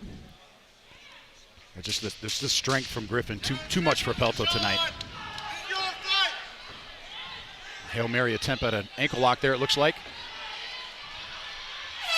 Make some noise! 9 minutes up, 9 minutes down, all Deshaun Griffin. He is 0-2 when going to the scorecards. Looks like he got it done here in Salt Lake City. The visiting fighter steps in and is likely going to move to 3-3. Caitlin, it was all him from the jump. I mean, even in the striking, even in the wrestling, I think he just dominated the entire fight. And you can tell he's just the stronger fighter. Yeah, I feel like Pelto just did not have an answer for the strength of Griffin tonight. Like once he locked that body lock, you know, like I said, he'll learn from this. I bet he's going to watch that. You saw a little more urgency towards the end of the fight to get up. I think if you would have seen a little bit more of that urgency in the first and second round, it could have changed things. But hey, this is why we call it amateurs, right? Was it urgency that was needed in the first round, you think, Caitlin? Something that I'm not going to allow myself to stay on bottom, or do you think he had no option? I honestly think he didn't really have an option. I think he just wanted to get the takedown, and I think he thought he would out-grapple Griffin, but I think he was just very surprised when Griffin was the stronger wrestler. So it looks like Syndicate MMA is going to move to 2-0. That'll make it 8-2 over the course of the past couple years here at Fierce Fighting Championship. I suggested this last show. You weren't in the broadcast booth, Caitlin, but I think that Syndicate is the top gym in the entire state of Nevada. There are so many heavy hitters, but I think Syndicate's at the top of that list. I'm going to have to agree with that. I'm a little biased because they train there, but yeah, I'm going to agree. I think the coaching down there is awesome. The team down there is awesome. The energy there is awesome, and I think it's just such a high-level gym. Back to the drawing board for Walker Pelto. Seems to be in good spirits, but certainly unfortunate to go back-to-back in the L column. Tyler Tomlinson bringing him back to the center. Jackson Hoops is there as well. We'll go to him. Fierce fans, after 3 rounds, we go to the judges' scorecards for a decision. All 3 judges score this contest 29-28, declaring the winner by unanimous decision. Out of the red corner, Deshaun God's Gift Griffin.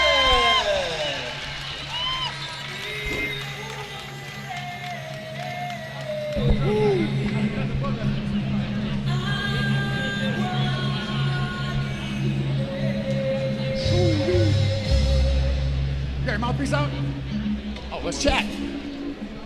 All right, ladies and gentlemen, here at the winner, Deshaun Griffin. Deshaun, dominant performance tonight, coming up to Vegas, beating the Idaho fighter. How you feeling tonight, man? I'm feeling good. I feel like I fought a good fight. Thanks to Team Syndicate. Thank you, my family. And most of all, thank you, God. I appreciate everybody. Are we going to see you back in the Fierce Fighting Championship cage? If I get invited back, you're definitely going to see me. That's all that matters. I know a guy. Ladies and gentlemen, give it up for your winner, Deshaun Griffin. Congratulations, man. Ricky Mamone alongside Jacob Baird. He is one of my favorite fighters to watch. He brings it, leaves it all in the cage. Jacob Baird TKOs his way to a successful debut. This kid's on another level.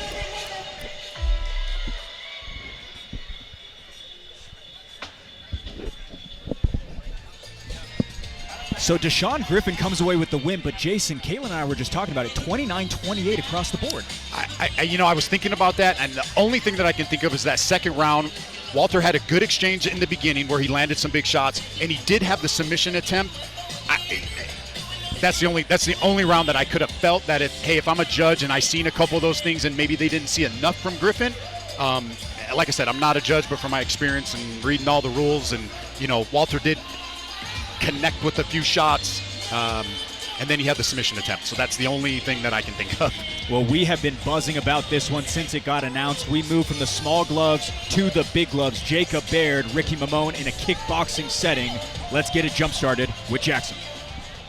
Fierce fans, our next fight of the evening is sponsored by Accelerated Athletics. Follow the best athlete and product development company on Instagram and shop online for your combat gear, training apparel, and much more. Geared for greatness at Accelerated Athletics. Fierce fans, make some noise and welcome Ricky Mamone and then Jacob Baird to the cage.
Oh man, a great job by Ricky Mamone and his little brother Mad Max.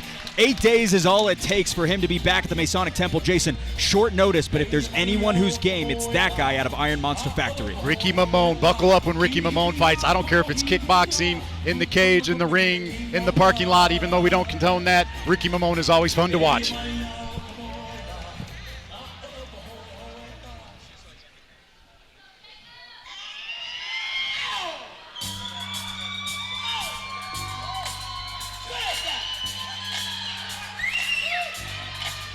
All right, haven't seen him in a second, but now in a kickboxing rule set is Jacob Baird. Caitlin, the competition schedule is at an all-time high, but the tallies in the win column keep on coming.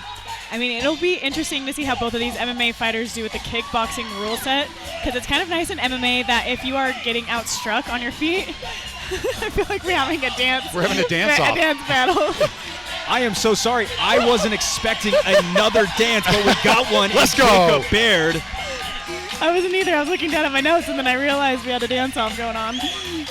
All right, let's pull up the numbers between these two. 5 years separate Jacob Baird and Ricky Mamone. Mamone gives up 3 inches in height as he stepped on at 146.5. Baird, with no sweat, sat at 143.5.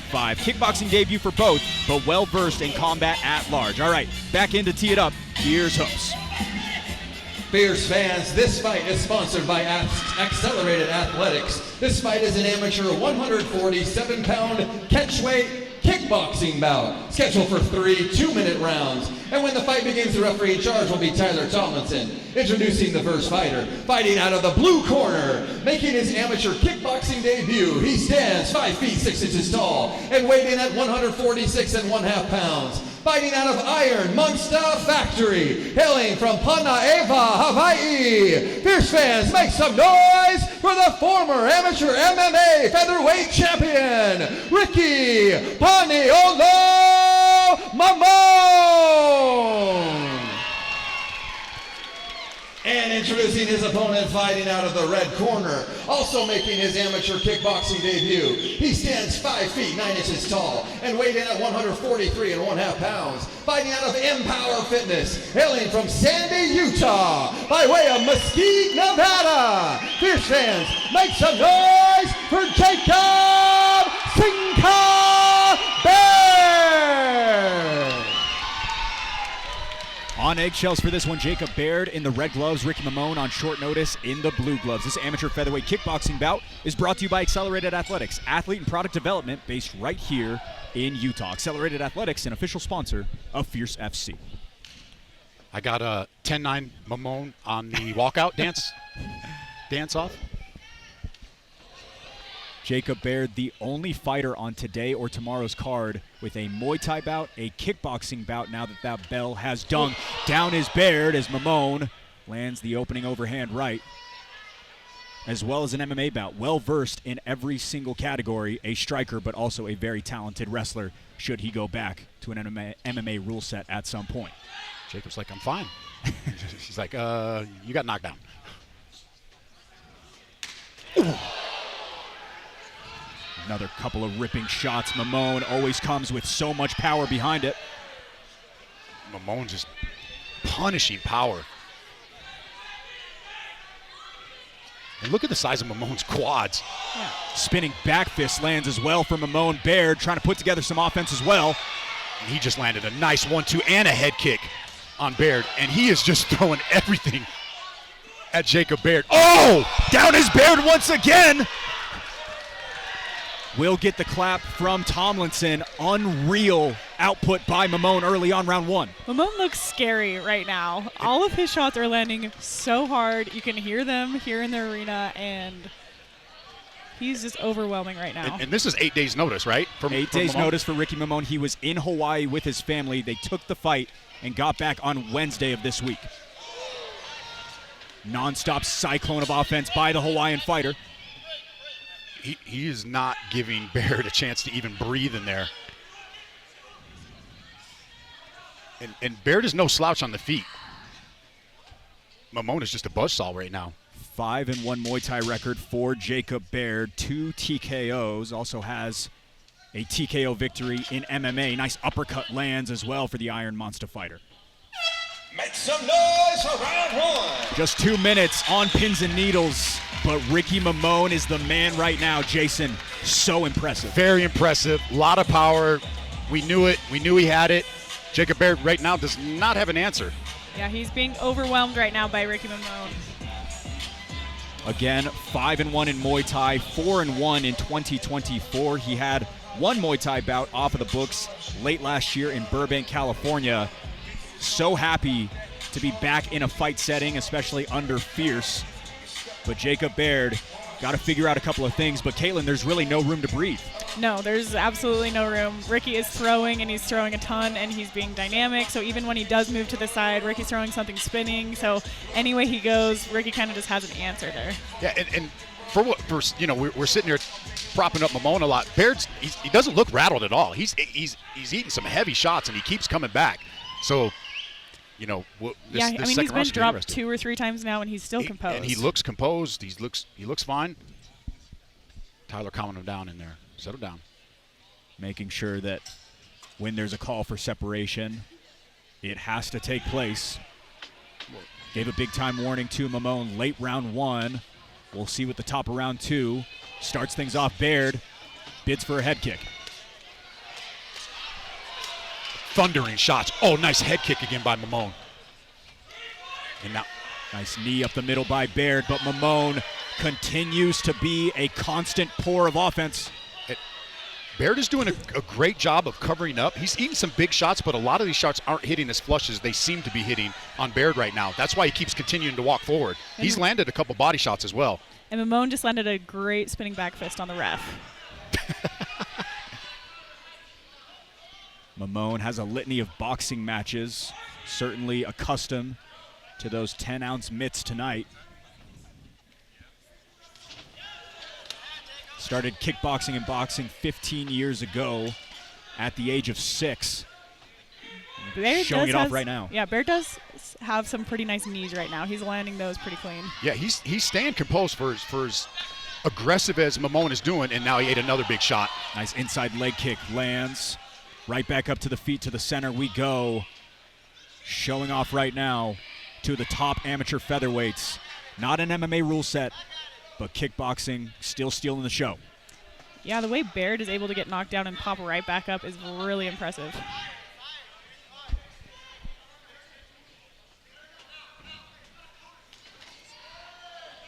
Another stiff shot lands from Mamone. Baird goes for that knee, covered up by the 10-ounce glove of Mamone. Tyler Tomlinson gets the checks and balances back in order. 20 seconds to go, round 2.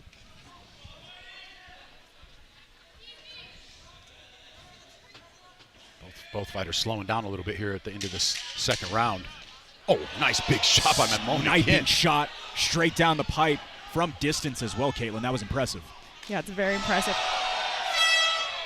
Make some noise. Some bellowing blows to close out round 2. Ricky Mamone continues to apply so much power.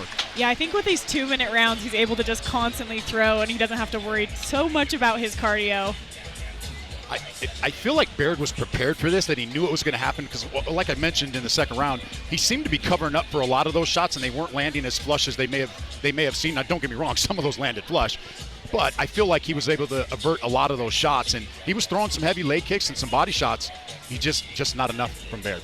Ricky Mamone, a 5-1 MMA amateur. He is jumping to pro. Again, he took this on short notice, but the plan was to jump to the pro setting once the opportunity presented itself. But right now, we look at that record, Jason. He had 4 KO victories as an amateur, 1 win by decision in his last bout. All that being said, we see why he has so much power and how he's able to present it in front of the fans.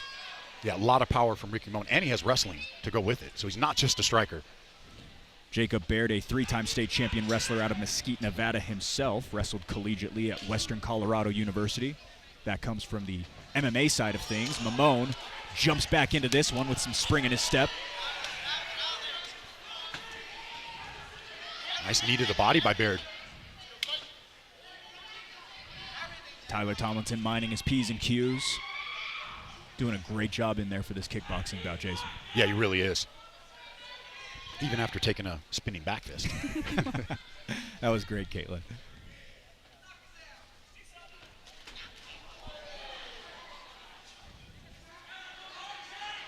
Two fighters mirror each other in so many ways. So could we see a rematch in MMA between these two fighters? I would like to see it with the wrestling, too. Again, Mamone eyeing the pro ranks. Jacob Baird just 1-0 in MMA. Could likely go to the pro ranks already, given the wrestling backdrop he has. Because you almost wondered how frustrated Baird is that he can't use his wrestling, especially when he's being so overwhelmed on the feet. Back up to the feet with immediacy is Jacob Baird, but another knockdown scored for Ricky Mamone. And beautifully timed off that leg kick, too.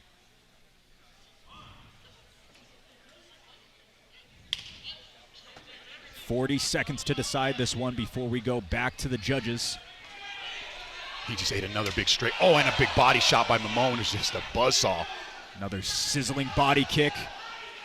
And a shot upstairs as well. Mamone picking his shots. I don't know how Baird is still standing right now. And he's breaking him. He's on wobbly feet right now. Those body shots.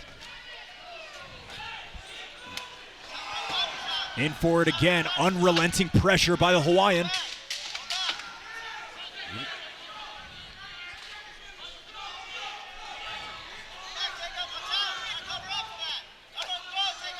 Get on your feet, make some noise! 6 minutes down. We will close this one out, but it all belongs to Ricky Mamone, one-sided in what was supposed to be a competitive affair. He is on the short list of the top talents in this entire state, Jason. Scary, very scary, very scary. Props to him for taking this on short notice, and props to Baird for accepting the fight against a guy like that on short notice, and both stepping in the cage and giving us fans a fight tonight. Yeah, I'm very impressed with Ricky Mamone. With not having his wrestling to lean back on, he just totally destroyed the entire fight. Especially taking it on short notice with such a high output he was able to put out. That's really, really impressive. Jacob Baird likely to be lent a loss here tonight, but such a bright future for him as well. We talk about the grappling chops in which he has, but he has really positioned himself in that Muay Thai kickboxing world. So impressive as we see the two share a quick smile. We talked about the bright future that man has. Same exact thing can be said about Jacob Baird, just maybe a little bit more experience in terms of the striking when we talk about Ricky Mamone. All that boxing when he started out at 7 years old, now getting the gloves taken off by his coaches. I mean, Baird has so much heart. So many of those shots would have stopped many other fighters, but he was able to stand back up and push through all of that and last all 3 rounds. So hats off to him for that. So impressive by both. Ricky Mamone likely to get his hand raised, but Jacob Baird excited to see where he goes next with an ability to compete in all the disciplines. You got to wonder, is it going to be MMA? Is it going to be Muay Thai? Either way, we will be tuned in for it. Excited to see how things play out for him in his career. But it'll be back to the drawing board as we're just about ready with Jackson Hopes. Fierce fans, after 3 incredible rounds, we go to the judges' scorecards for a decision. All 3 judges scored this contest 30-24, declaring the winner by unanimous decision. Out of the blue corner, Ricky Haniogo Mamone.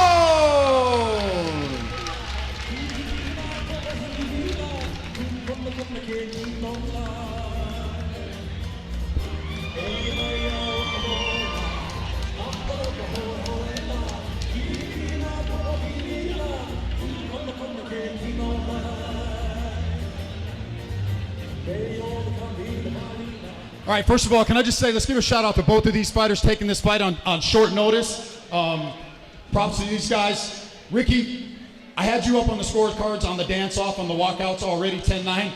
Dominant performance tonight, taking this fight on short notice. What did you expect coming in here fighting against another striker? I know it was going to be a good fight.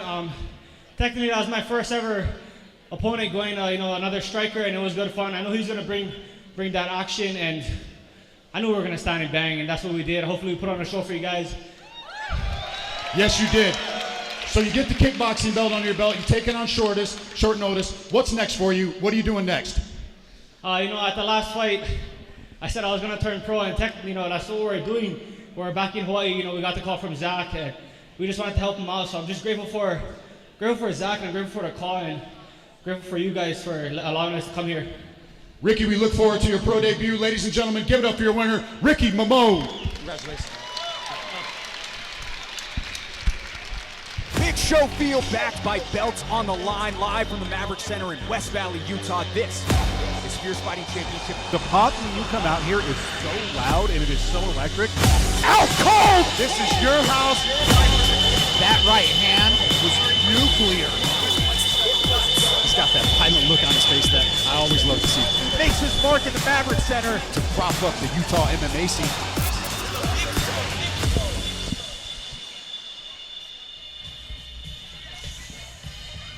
Ricky Mamone gets the job done. 8 days notice. Caitlin, so impressive by him.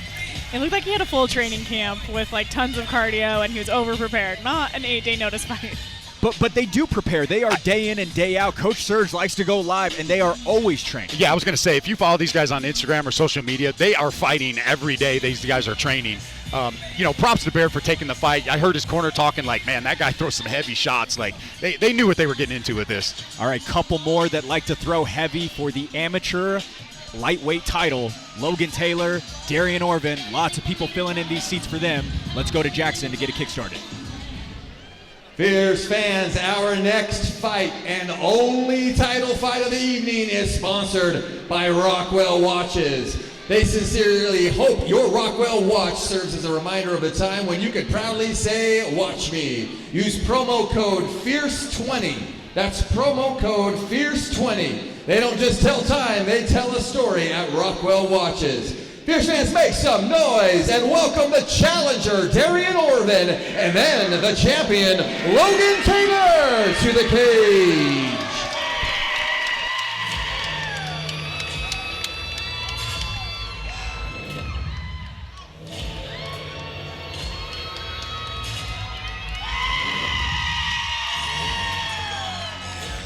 Two titles in 2 states with 2 weight classes. Next to target is at Fierce FC. Here is Darian Orvin. Jason, he's been fine-tuning every facet of his game over the past few years, now winning 6 of his last 7 in MMA rule sets, not to mention a 2-0 Muay Thai record in that timetable as well. Yeah, this kid's always fighting. He's always getting in the cage. I've been following this kid's career. He fights locally, fights out of Steel Fist. He's a Steel Fist champ. He's an Idaho champ. He's well-rounded. He's constantly getting better. I'm excited for his Fierce Fighting Championship debut tonight because don't sleep on this kid. Caitlin's so impressive. In his last Muay Thai bout versus Andre Stevens Jr., he threw 320 strikes in a 360-second fight. I mean, that is a lot of strikes in that short of time. So that's really impressive. And just to add, for those Fierce fans that don't know who this kid is, he has a win over Malachi Novosel, who we've seen a lot in this Fierce Fighting Championships cage. So Darian Orban, very well-rounded, very talented. Really hit his stride, besting game opponents in 5 consecutive championship bouts. The Steel Fist lightweight champion in Salt Lake City, the Revolution Cage Combat featherweight champion in Nampa, Idaho, and now has his sights set on the Fierce FC amateur lightweight title as well.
Backed by one of the best fights in the promotion's history, enter the Fierce FC amateur lightweight champion, Logan Taylor. Caitlin, it was the state of his stamina that led to his comeback win last November. No shortcuts in his sights with Darian Orban waiting for him in the cage. If you've watched Logan fight, you don't need me to tell you that he is tough. That kid does not give up. And this is definitely one of the top fights I'm looking forward to tonight because both guys are technical and it's going to be a flat-out war. Long time coming for both parties headed into this one, Jason. It was originally slated for February, but fell flat when Taylor suffered a broken orbital 5 weeks prior to the fight. Has titanium on the left side of his face now. Yeah, that's interesting. But yeah, like Caitlin said, I'm really looking forward to this fight because you got 2 guys in here that do not quit and do not give up, that are going to go all out. Expect a war in this fight.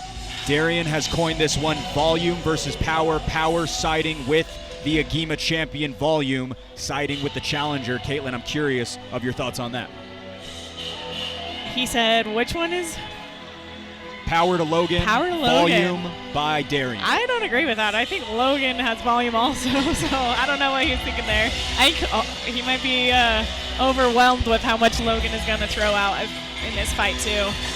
Logan Taylor went to a decision in one of the greatest fights in Fierce history. Lone title to be handed out to Unify Utah's lightweight belts. Orban is older at 28 years, also the taller of the two at 5'11". Amateur fight number 13 for Darian as Logan puts his perfect record up to bat. All right, Hayes in the barn. Let's get back to Jackson.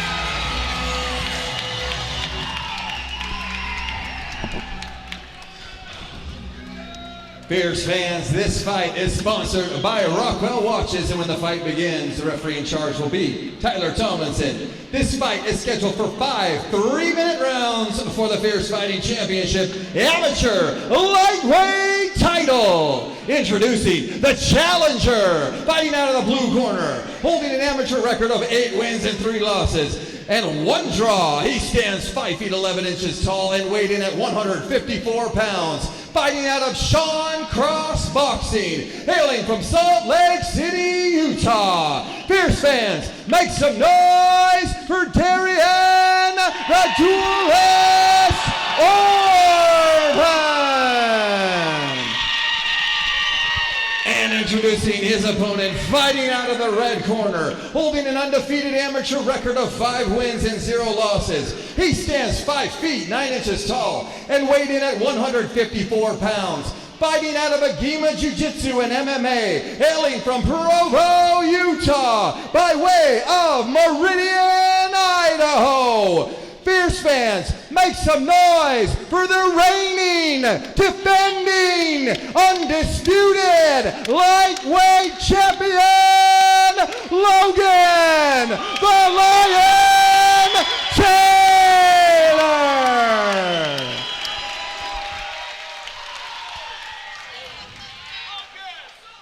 All right, amateur fight, amateur rules, okay? Listen, obey my commands at all times. Protect yourself at all times. Do you guys have any questions? Yes, sir. Touch gloves if you want and back up. Fierce FC amateur lightweight champion Logan Taylor dons the red gloves. Darian Orvin challenges in the blue gloves. This amateur lightweight title bout is brought to you by Rockwell Watches. They don't just tell time, they tell a story. Rockwell Watches, the official champions watch of Fierce FC.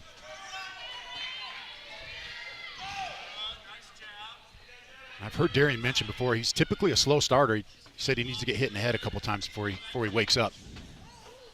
Been to decision 5 times in his MMA career is Darian Orvin. Logan Taylor locked in during that face-off, Jason. Logan's jab is landing over and over again. He's landed a nice uppercut, too. Logan looks very fast tonight.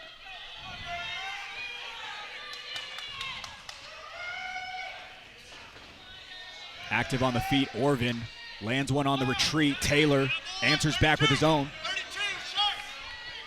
Trading shots. Both targeting that chin. Taylor so far the man on the front foot. It's the second time Taylor's hit him with that lead uppercut. I wonder if they saw something in the tape of Logan. Orvin lunges forward. Taylor able to stay inside the phone booth. Now enters in on the hips. This is what I'm interested to see. Is Darian going to be able to handle the pressure from Logan Taylor? Taylor went 4 for 10 on takedowns versus Talon Carvalho, landing all 4 in the final 2 frames of his last fight in November of 2024. And Darian is big for this weight class. I saw that he posted he was north of 170 after weigh-ins last night. Trying to wrap up that rear naked choke. Got his chin tucked is Darian. Taylor, 3 wins by submission. All of them by rear naked choke. Covered up over the back of Orvin right now. Minute 20 to go, round 1. Logan Taylor, all business tonight. Yeah, Logan's striking looked good, his wrestling looks good, now his jiu-jitsu looks great. And I'm assuming that experience of having that 5-round war coming off the title big. Ooh, nice choke set up there by Logan Taylor. Looks like he's about to get the head and arm. Yeah, and if he doesn't rush this, he's in a great position to sink this in. Orvin been submitted twice out of his 3 MMA losses. Great transition to the back there. Orvin was able to power out of that, so that's good, but he's not in a great position. Little bit high is the champion. Orvin showing that veteran level of grappling, but punching his way out is the undefeated fighter. And I'll just add, I've seen Darian in positions like this before where he's been dominated in the first round. He's come back and won, but then again, we have not seen him in there with somebody with the caliber of Logan Taylor. Orvin, a magnet to the local MMA scene, says he's always keeping an eye on everyone in, above, and below his weight class. 10-second clapper chimed as Logan Taylor renders dominant in round 1. Some noise for round 1. Dominant first round. Dominant first round by Taylor. And he went back to the corner pretty confident. He was smiling at his corner. He's feeling pretty confident. But don't sleep on Darian Orvin. I've seen him here before. Caitlin, what does Darian need to do in order to start turning the tides? I mean, start throwing a little bit more. Use his length, use his reach, keep Logan away, and then also be aware of that double leg or any sort of shot or takedown. He knows that's going to come, so if he can stuff those shots, start throwing a little bit more. Hopefully this first round woke him up a little bit, but we just need a little bit more output from Darian.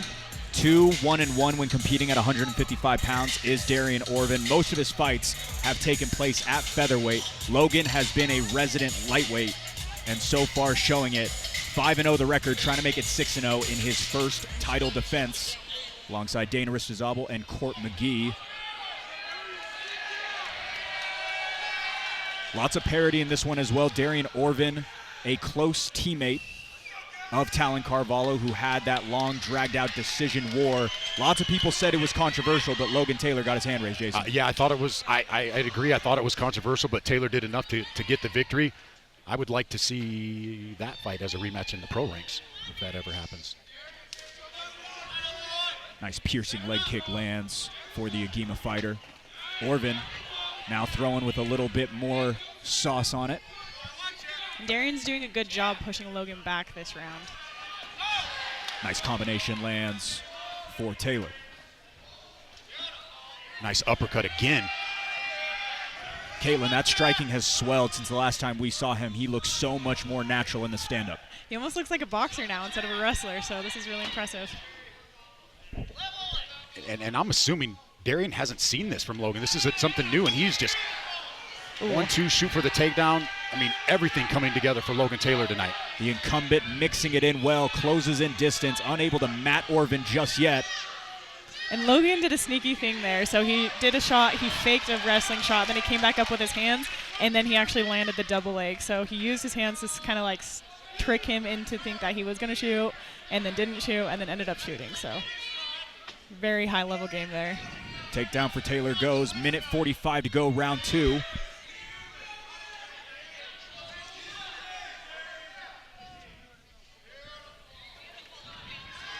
You know, on the feet, I feel like Logan's slight edge. On the ground, huge edge from Taylor on the ground. I would agree.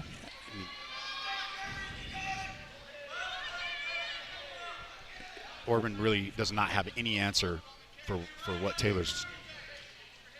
He's certainly shown strides in his grappling over the years. I will mention that he settled a storm of takedown attempts and even landed a few of his own 2 months ago when he faced David Than, but Logan Taylor just seems to be on a whole different level. Yeah, I mean, you can just see the difference, and since his last fight, he's close to finishing it right now. Decides to retreat. Caitlin, what were you going to say? I apologize. I mean, Logan landed a nasty knee to the body right there, and I think that was a really beautiful ground and pound knee right there. Yeah, this is a different Logan Taylor than we've seen against Talon Carvalho.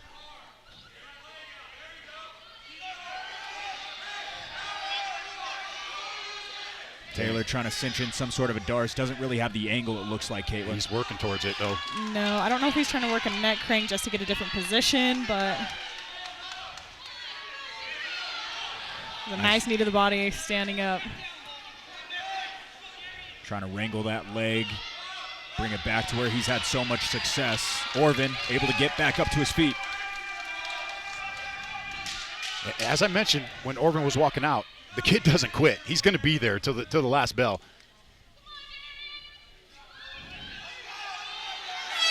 Make some noise as we head into Both such impressive talents, but right now Logan Taylor showing why he has that belt wrapped around his waist. Still 3 rounds to go, and I will mention, I know we're 3 minutes away from this, but when Darian Orvin goes to championship rounds, he is 2-0 going past round 3. Yeah, like I said, there's no quitting this guy. But right now, everything's pointed to Logan Taylor on a dominant performance.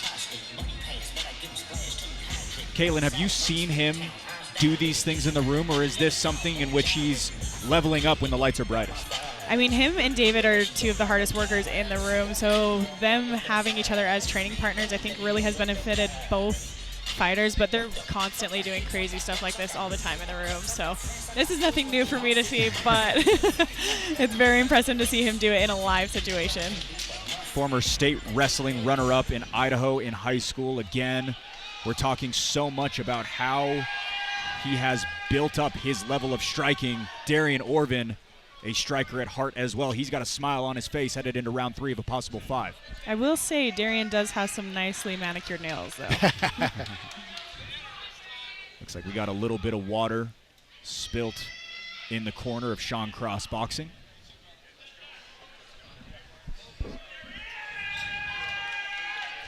I wonder what they were saying right there. They were laughing at each other.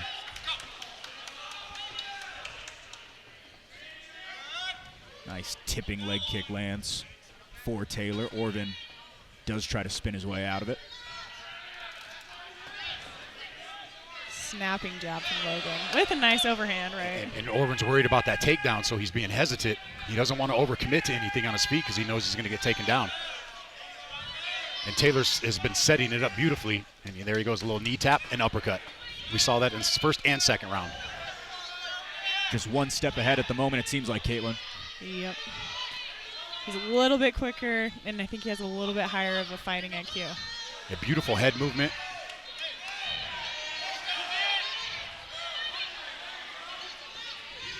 Nice knee lands for Orvin. He couples it up, but nice Taylor throw. shows off why he's one of the top wrestlers in the state. Right on cue. Caitlin talking about the fight IQ, and you're seeing it with Logan Taylor right now. Trying to isolate that arm, potentially put together some sort of a flashy submission. Just under 2 minutes to go, round 3. Yeah, Darian can't defend that. He's in trouble. This could be over. That is not a fun position to be in. It's about over. Completely locked down, pinned deep as well. Logan Taylor peppering in shots.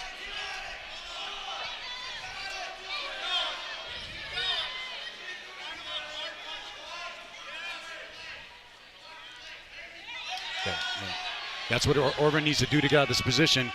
When the upper body is pinned down like that, he needs to use his legs, whip his legs back and forth to try to get out of that. He's not going to get out of it like this. He's going to have to whip those legs back and forth. Oh, he got the tap. There it is. Logan Taylor detonates in the defense. Amateur lightweight champion, and still Logan Taylor doing everything he wants in that fierce cage. Very dominant. Very impressed with Logan Taylor. Wow. What a win by Logan Taylor.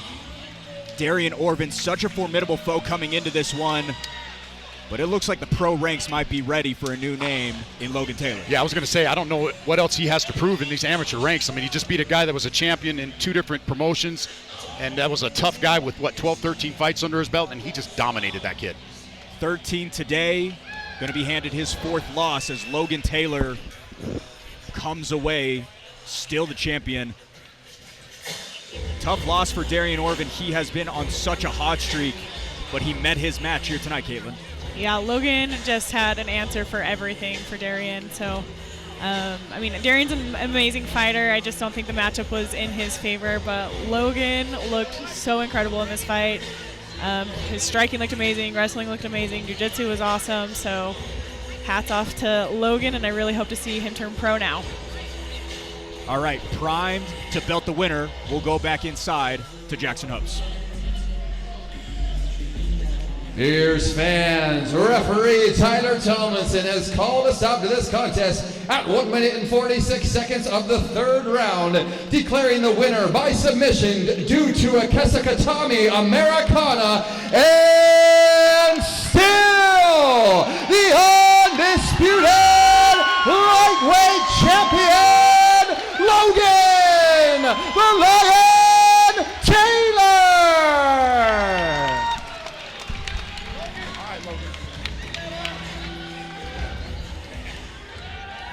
All right, ladies and gentlemen, I'm here with your winner, Logan Taylor. Logan, dominant performance tonight against a kid that has a lot of experience. He was a champion in two different promotions, and you come in here and you make it look easy tonight. How you feeling tonight? Hey, I feel amazing. I'm just reaping the rewards from all the hard work I put in. I trained so hard for this camp. Darian pushed me for that. He's such an amazing fighter. Shout out to him. He's awesome. Thank you, Darian. I'm the best I am right now because of him. And I want to say thank you so much to all the people who came to support me and help me out, all my friends and family, Matthew, Tyler, everyone coming, everyone looking on watching on the screens and stuff. Thank you so much, and my sponsors. I had two of the most amazing sponsors, 3 of the most amazing sponsors. Elevate Hyperbarics, you were amazing. You helped me so much. Guys, I didn't fight for so long because I broke my orbital floor like 4 or 5 months ago, and they helped me recover so quickly and heal through that so fast, and I was able to become such a good fighter because of them too. And Teaser's T-shirts, Teaser's Shirt Shop with Javon Morgan. You guys are amazing. They supplied my Logan the Lion sweatshirt, Logan the Lion T-shirts, all that. It's such comfy athletic wear. It's amazing. Thank you so much for that. And shout out to Roadrunner Glass. Shout out to Roadrunner Glass. Thank you. And with Kyle Norling. And my parents, my mom, I love you so much. You're in the crowd. My beautiful mother and my whole family supporting me. Dane and Court, always the best coaches in the world, and my dad's out here cornering me too. Thank you so much to everyone. Give it up for your winner and still Fierce FC lightweight champion, Logan Taylor. Check this out.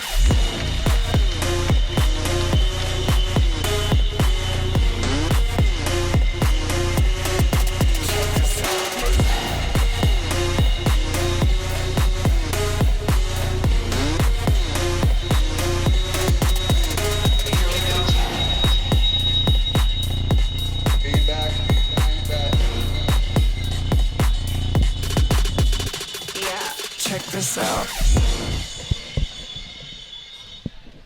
Logan Taylor locates another win. 6-0 for him, unscathed record. So impressive, Jason. Coming away with title defense number 1. Yeah, very impressive from Logan Taylor. I told him before I walked to the cage, I'm like, I didn't get really a chance because he wanted to give a shout out to his sponsors, but his boxing looked phenomenal. He's a different fighter than when we saw him fight Tyler Carvalho. That's a different fighter in there and a scary fighter. And Caitlin, not only that, but his ability to do it coming off a big-time injury just a few months ago. Well, I was asking him about that and if it was getting in his head a little bit, and he said no, not at all. He's like, I have metal in there now. I'm not worried. It's not going to break again. So that's a good mindset to have. He was very quick. I said, hey, so how are you recovering from the orbital injury? He says, I got titanium in my face. Not worried about it. Had the biggest smile on his face. So very impressive win for him. And when we talk about impressive, Teague Vigil, AJ Craig, cut from that same cloth again in the co-main event. I'm ready for it. I'm here for it. I love watching Teague Vigil fight. He's one of my favorite fighters to watch. First fight since November of 2023. We were on the call for it when he beat Raymond Lawley, one of the greatest upsets in Fierce history, Caitlin. Yeah, I didn't watch that fight, but... Oh, you were on the call for it. Oh, was I? You were. I did. I don't remember it. I don't remember it. I get hit in the head a lot, sorry. It's my excuse. Well, it was a fight he was getting dominated in, and he ended up coming back with a huge finish. And, yeah, Teague Vigil, all heart. He will bring it. And he's been steadily improving. One more after that in David Kim and Jeremy Santiago. Santiago out of Technics MMA. David Kim, the local here out of Agima. Our fellow broadcast partner, David Kim. Fun fact, I wanted to wait until the fight. But if David Kim comes away unscathed, he's going to be calling the fights in the kickboxing card tomorrow. That's pretty impressive. That is very impressive. Excited for it. Excited for the co-main as well. Let's get it started with Jackson Hopes. Fierce fans, our co-main event of the evening is sponsored by Right Move Utah. If you are in the market to buy or sell a home, give Right Move Utah a call and visit rightmoveutah.com. Making the right move, Right Move Utah. Fierce fans, make some noise and welcome Teague Vigil and then AJ Craig to the cage.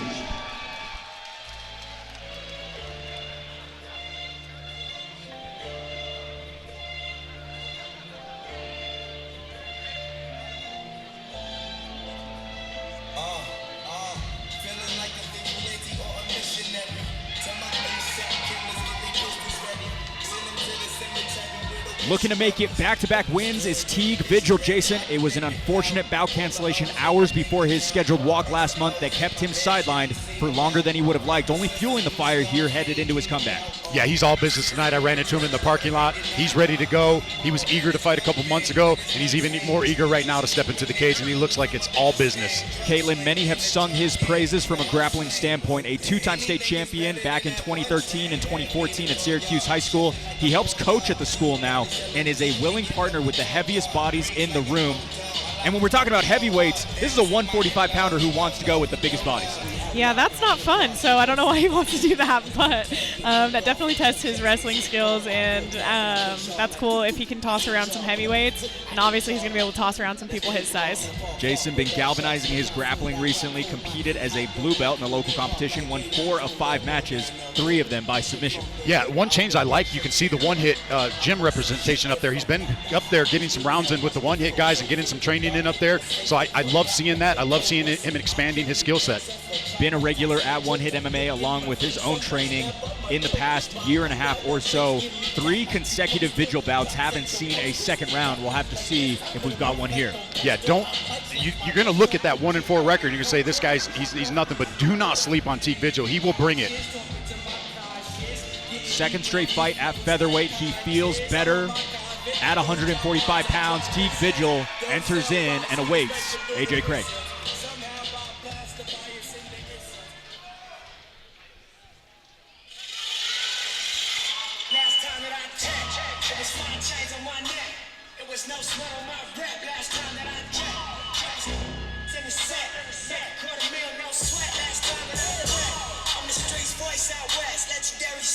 Well, he's been side questing with bare knuckle boxing, but getting back into some gloves is AJ Craig. Caitlin, only a couple weeks to prepare, but been getting his reps anywhere and everywhere. Says it's go time again on short notice tonight. I mean, if you're crazy enough to do bare knuckle, you're probably crazy enough to take an MMA fight short notice. So that just goes to show for his character and what he's really willing to do.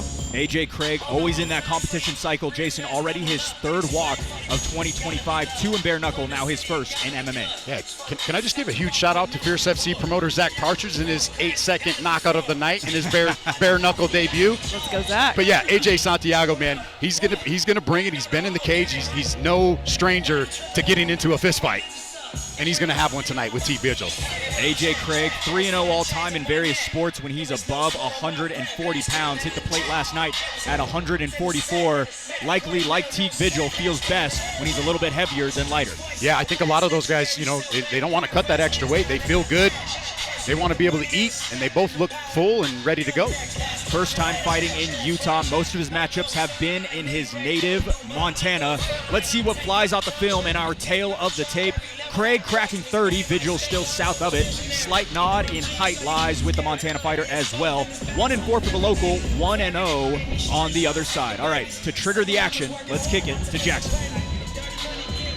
Fierce fans, this fight is sponsored by Right Move Utah. This fight is a professional featherweight bout scheduled for 3 5-minute rounds. And when the fight begins, the referee in charge will be Tyler Tomlinson. Introducing the first fighter, fighting out of the blue corner, holding a professional record of 1 win and 4 losses. He stands 5 feet 6 inches tall and weighed in at 145 pounds. Fighting out of the Vigilante Academy and One Hit MMA, hailing from Utah. Fierce fans, make some noise for Teague the Vigilante Vigil!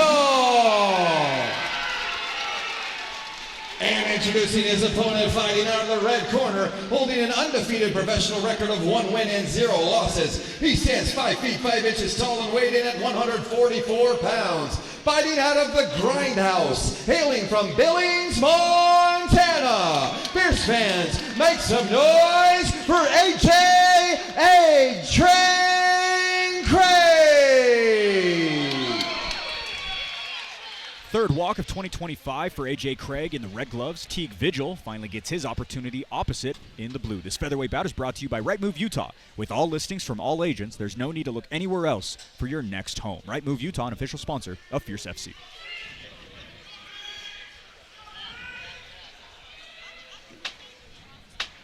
Expect both to begin with a full head of steam. Typically how they both like to start off. AJ Craig out of Billings, Montana. Teague Vigil, the local here.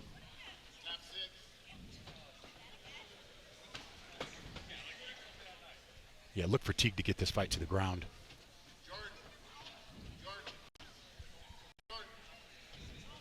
Craig's calling for Jordan. Is that the 2-3 combination? Is that what they're calling for? The Jordan? That is an incredible call. That's a lot of thinking to do in an MMA match.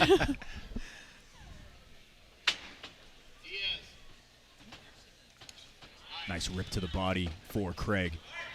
Vigil now hunting down. Trying to create a little bit of motion. And Matt, the Montana fighter, he will. And you can see the strength advantage from Teague. He just muscled Craig down there. It's a great takedown by Teague. And Craig in a lot of trouble right now. Immediately trying to make his weight well known on Craig. Jason, I cannot believe you put together 2-3 off of that. That was so cool. I sorry, they called out Diaz next. The only thing I could think of was there. He wanted him to slap him, but basketball was my first love, so I'm very impressed. Oh, look at Teague. Looks like he's got a... He did throw a body shot after the... That's tight. Diaz. That's tight. Already quick on it. AJ Craig wincing a bit.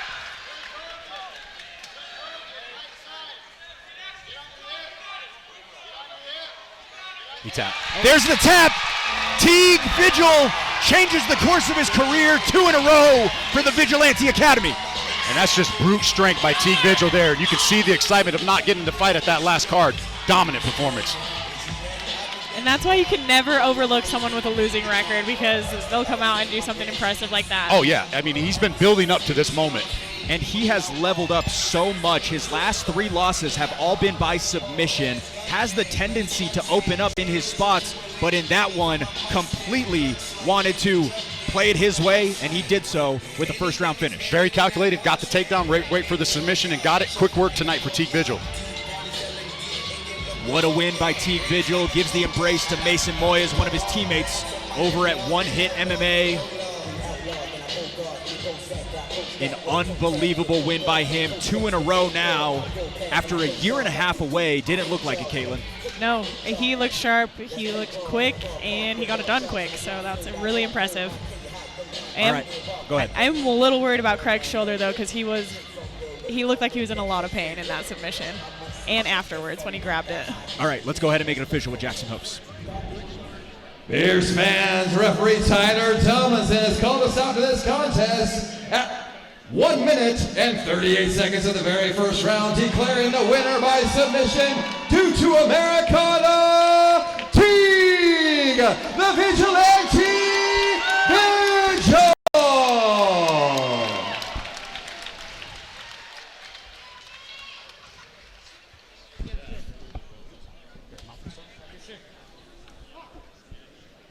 All right, ladies and gentlemen, here at the winner, Teague Vigil. Teague, last time you were supposed to fight, some more unfortunate events the night of the fight. Your fight got called off. You come back in here tonight.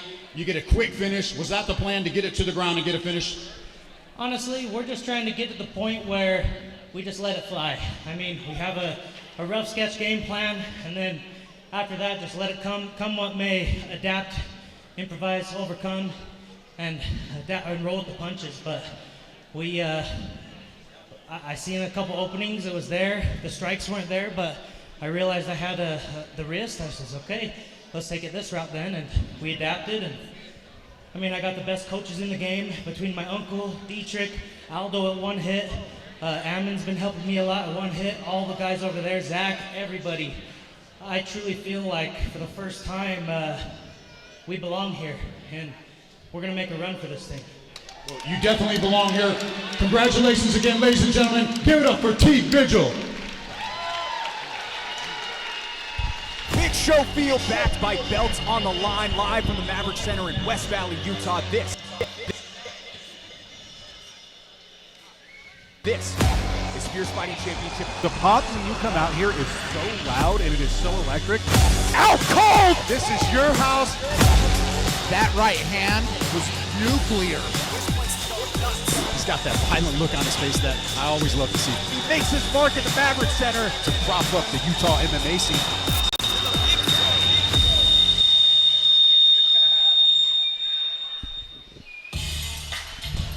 Well, we're 7 fights down, 1 still to go as Teague Vigil gets the first round submission victory. Caitlin wants to go for a run. I mean, that was really impressive. I think if he keeps putting on performances like that, I mean, I don't see why he can't go for a run, right? Yeah, I mean, he's got all the tools. He's faced adversity. He's fought through some adversity. He's at a great gym, and he's constantly improving. One of my favorite fighters, Teague Vigil. A couple more fan favorites in Jeremy Santiago and David Kim meet in our main event. So much has been made of that fight. David Kim, so special, Jason, at the close of his amateur career, felt as though he was ready to make the jump. I think he was more than ready. He proved all he can prove in the amateur ranks. He's ready to make the pro debut. I'm really excited. Yeah, David Kim was a double champ in the amateur division. He was 125 and 135. He proved all he needed to prove in amateur, and I think he's definitely ready to go pro. All right, let's get the walks in rotation. Here's Jackson Hopes. Fierce fans, our main event of the evening is sponsored by R&R Barbecue. With their savory menu and catering options, their recipes, spice rubs, barbecue sauces, and smoking techniques will leave you full with every meal at R&R Barbecue. Fierce fans, make some noise and welcome our final 2 fighters, Jeremy Santiago and then David Kim to the cage.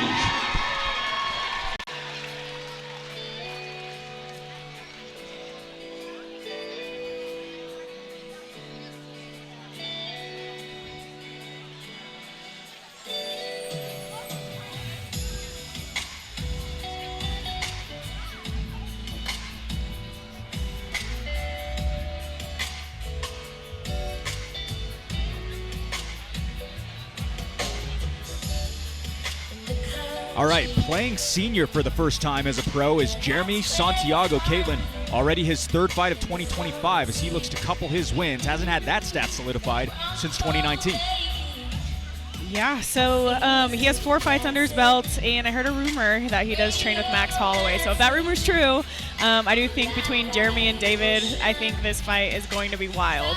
Technics MMA fonted right there. A teammate of Max Holloway alongside Tyler Palillo, who competed for the Fierce FC Amateur Flyweight title earlier this year, opposite one of David's teammates in Dante Morales. Lots of controversy in that decision as well. But Jason, 8th fight since August of last year when you combine these two swamped schedules. A 5-year break preceded that timetable for the Hawaii fighter. Been deeply dedicated to the classroom, getting his master's in September of last year.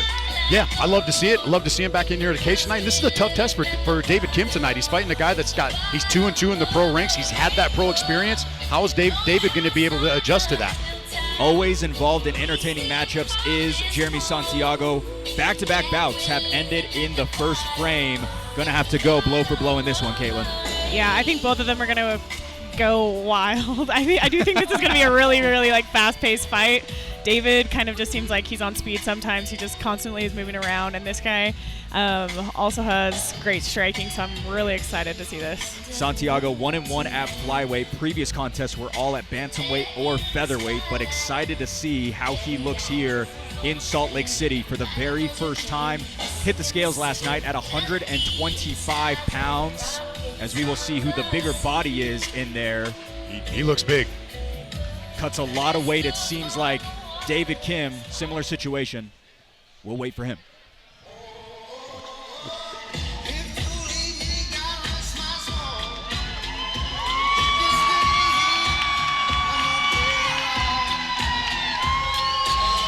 So much success sits in the rearview mirror as the pro debut dawns on David Kim. Jason, one of the most impressive runs in recent memory as he is all in on his MMA career. Yeah, once he decided to go all in on this, we've seen David Kim just hit another level. We've seen him get win after win, double champ, and now we see him making his pro debut. I'm here for it. Kaylin, interesting stat here. The first time since March of 2023 that Kim is not in a title setting for a fight. Yeah, but it's still the same amount of time. So he did 3 5s, now he's doing 5 3s. So he's prepared for that time frame. 5th fight scheduled in 9 months, averaging a walk, Jason, every 57 days. Yeah, that's impressive. That's very impressive. He's got a tall task. I'm telling you right now, looking at Santiago standing in the corner, that's a big man. David Kim has tested the deeper professional level waters like you were talking about, Caitlin. Had a gritty full 15 in December of last year in an amateur title bout versus Reese Banderaga in all-timer. I think David is taking his cardio super, super seriously because he did kind of gas out in his only loss that he's ever had in his amateur career. And so ever since then, he really flipped a switch and made sure that his cardio is his top priority. Main event makes for a good one. Tale of the tape presented by R&R Barbecue. Jeremy Santiago is 31, 4 years senior to David Kim. Eye to eye in the height department at 5'7", with no issues on the scale for either corner. All right, manning the mic for this main event, here's Hoops. This is your main event. This fight is sponsored by R&R Barbecue. This fight is a professional flyweight bout scheduled for 3 5-minute rounds. And when the fight begins, the referee in charge will be Tyler Tomlinson. Now, one more time, I need everybody tuning into the pay-per-view and everybody here in Salt Lake City, Utah, from the upper seats to the lower seats, to the VIP seats, and all the way down to cage side. Put your hands together and make some noise!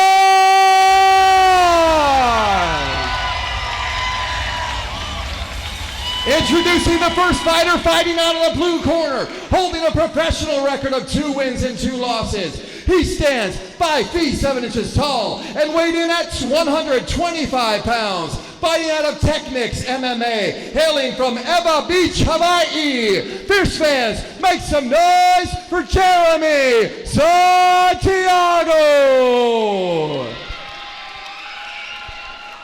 And introducing his opponent, fighting out of the red corner, making his professional debut. He stands 5 feet 7 inches tall and weighed in at 126 pounds. fighting out of Agima Jiu-Jitsu and MMA, hailing from Spanish Fork, Utah, by way of Farmington, Utah. Fierce fans, make some noise for the former amateur flyweight and bantamweight champion, David Kim!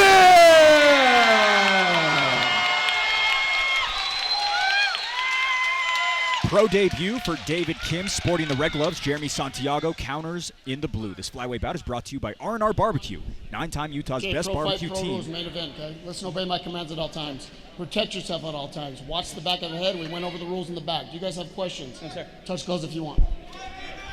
9-time Utah's best barbecue team and still the best to ever hit you in the lips.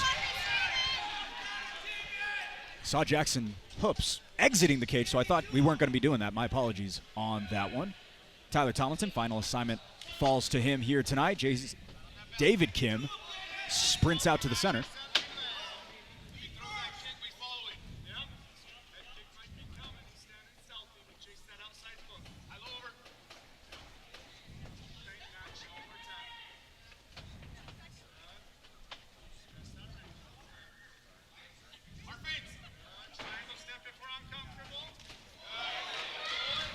Leaping kick thrown by Kim. Santiago able to get out of the way of it. And Santiago does have the reach advantage, so David Kim does like to hop in a little bit there because he is the shorter fighter.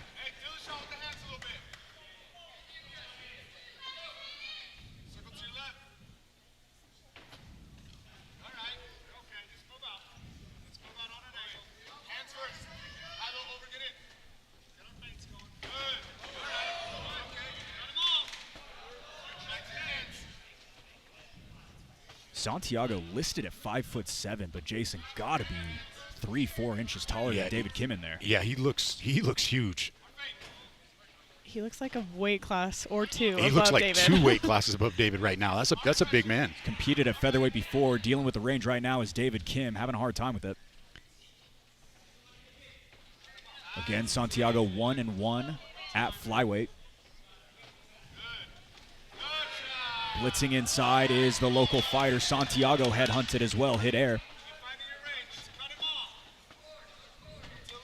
A nice head kick. Blinding speed on that one for the Hawaii fighter.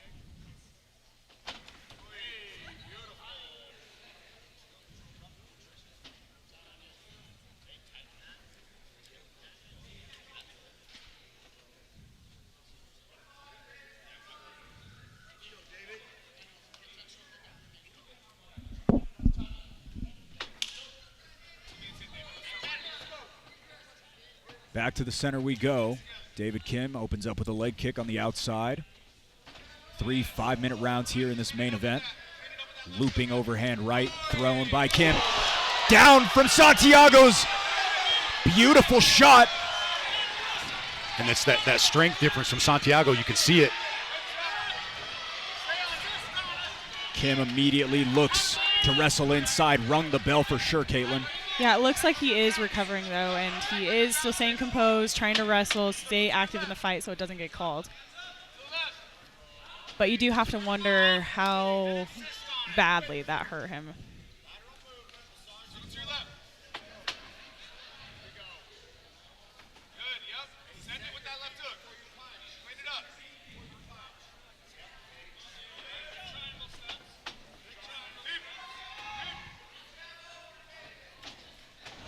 Big time head kick.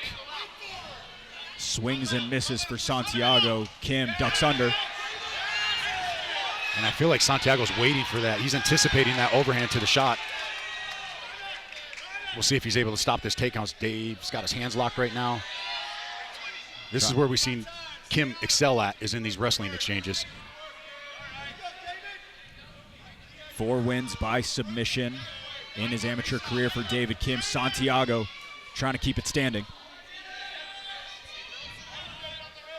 And Santiago just looks so big. He looks so strong that it, like, normally David has a little bit easier time taking down his opponents, but right now you can tell he's really, really having to work here.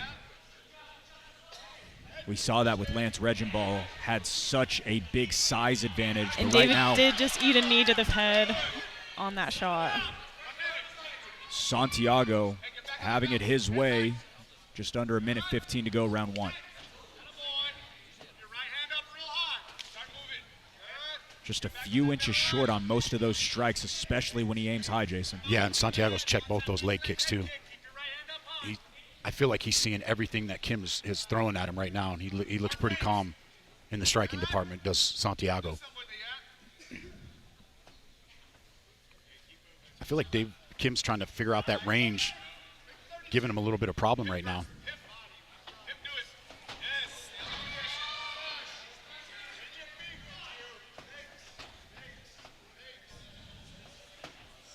And David did drop down to 125, so he had a shot at being the bigger fighter, but Yeah, even here it looks like he's the smaller one. Yeah, as Blake touched on, we saw him in his last fight with Lance, and he was the bigger fighter in that fight. In this fight, now he's the smaller fighter. Reginball, 5'3". Santiago, maybe 5'9", 5'10" in there, Jason. Yeah, he's... Got to double-check the record books on that one, because we had it all listed across the board. Oh! Down and out cold! Jeremy Santiago steals the spotlight in Salt Lake City. He timed that beautifully.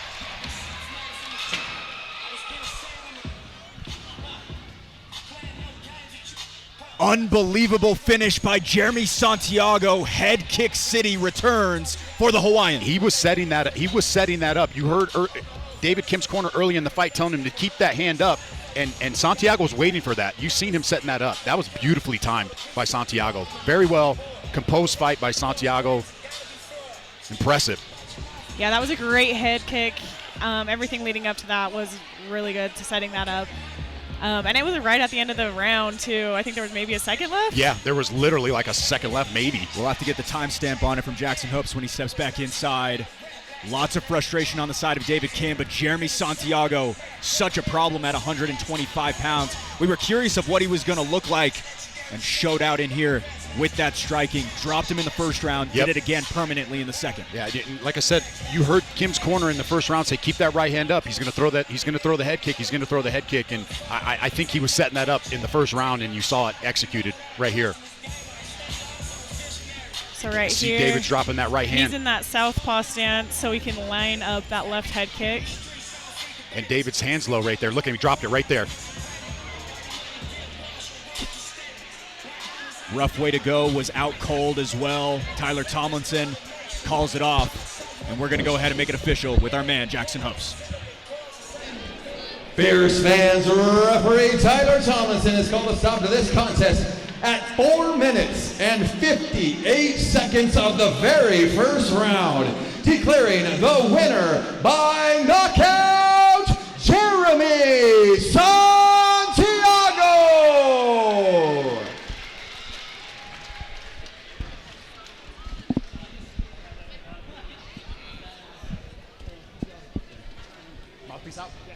All right, ladies and gentlemen, I'm here with your winner, Jeremy Santiago. Jeremy, beautiful fight. You composed the whole fight, coming all the way Hawaii. What did you expect coming in here, fighting a local guy that's been on a tear in the amateur ranks, making his debut? What were you expecting tonight out of David Kim? Just first and foremost, I just want, first of all, like, win or lose, God is good, and I just want to shout out to my corner, my wife, holding it down back at home in Hawaii, my team, they put in a lot of work with me, and I appreciate them. And David, I respect your grounding so much. You're a killer. You're a stud, and I hope we can share a beer after this, and hope we can become friends, because I see you in the UFC too, bro. Your grappling's amazing. A1 sauce, bro. So I got to ask, it looked like you were setting up that head kick from the first round. Did you see something from David that executed and set up that head kick? Yeah, I know that I can funnel him to his strong side. I knew that if I fought southpaw, I could land that head kick. Well, beautifully done. Congratulations on a big win tonight. Ladies and gentlemen, give it up for your winner, Jeremy Santiago. Congratulations. Fierce fans, travel safe and go to bed because we're waking up. So Jeremy Santiago walks away with the main event win as we welcome you to the Fierce Fighting Championship 41 post-fight show presented by R&R Barbecue. Blake O'Rulian alongside Jason Laporte. Caitlin, any specific highlight of the night for you? I mean, I'm going to have to go with Ricky Mamone versus Jacob Baird. That fight was nonstop, constant action, and there was knockdown after knockdown after knockdown, and I thought that was a very impressive performance by Ricky Mamone. Well, we got a record to break tonight as we will tear down and be right back in this spot in about 13 hours. Fierce Challenger Series 14, the fastest, Jason, we have ever gone back-to-back. 20 kickboxing debuts across 11 fights as a ring will sit in the center by tomorrow afternoon. I'm a little upset that I won't be here to call this fight tomorrow. I'm going to miss you. Unfortunately, duty calls at work. Got to sell some cars.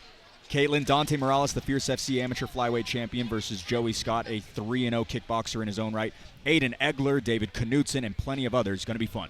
Yeah, I can't wait to watch it. And also a little highlight there, Lacey. I am a teammate of hers, and I'm really excited to watch her fight. So much fun on this card. Jason, anyone that you're really looking forward to seeing? Yeah, Taylor, she fights with Bobby King.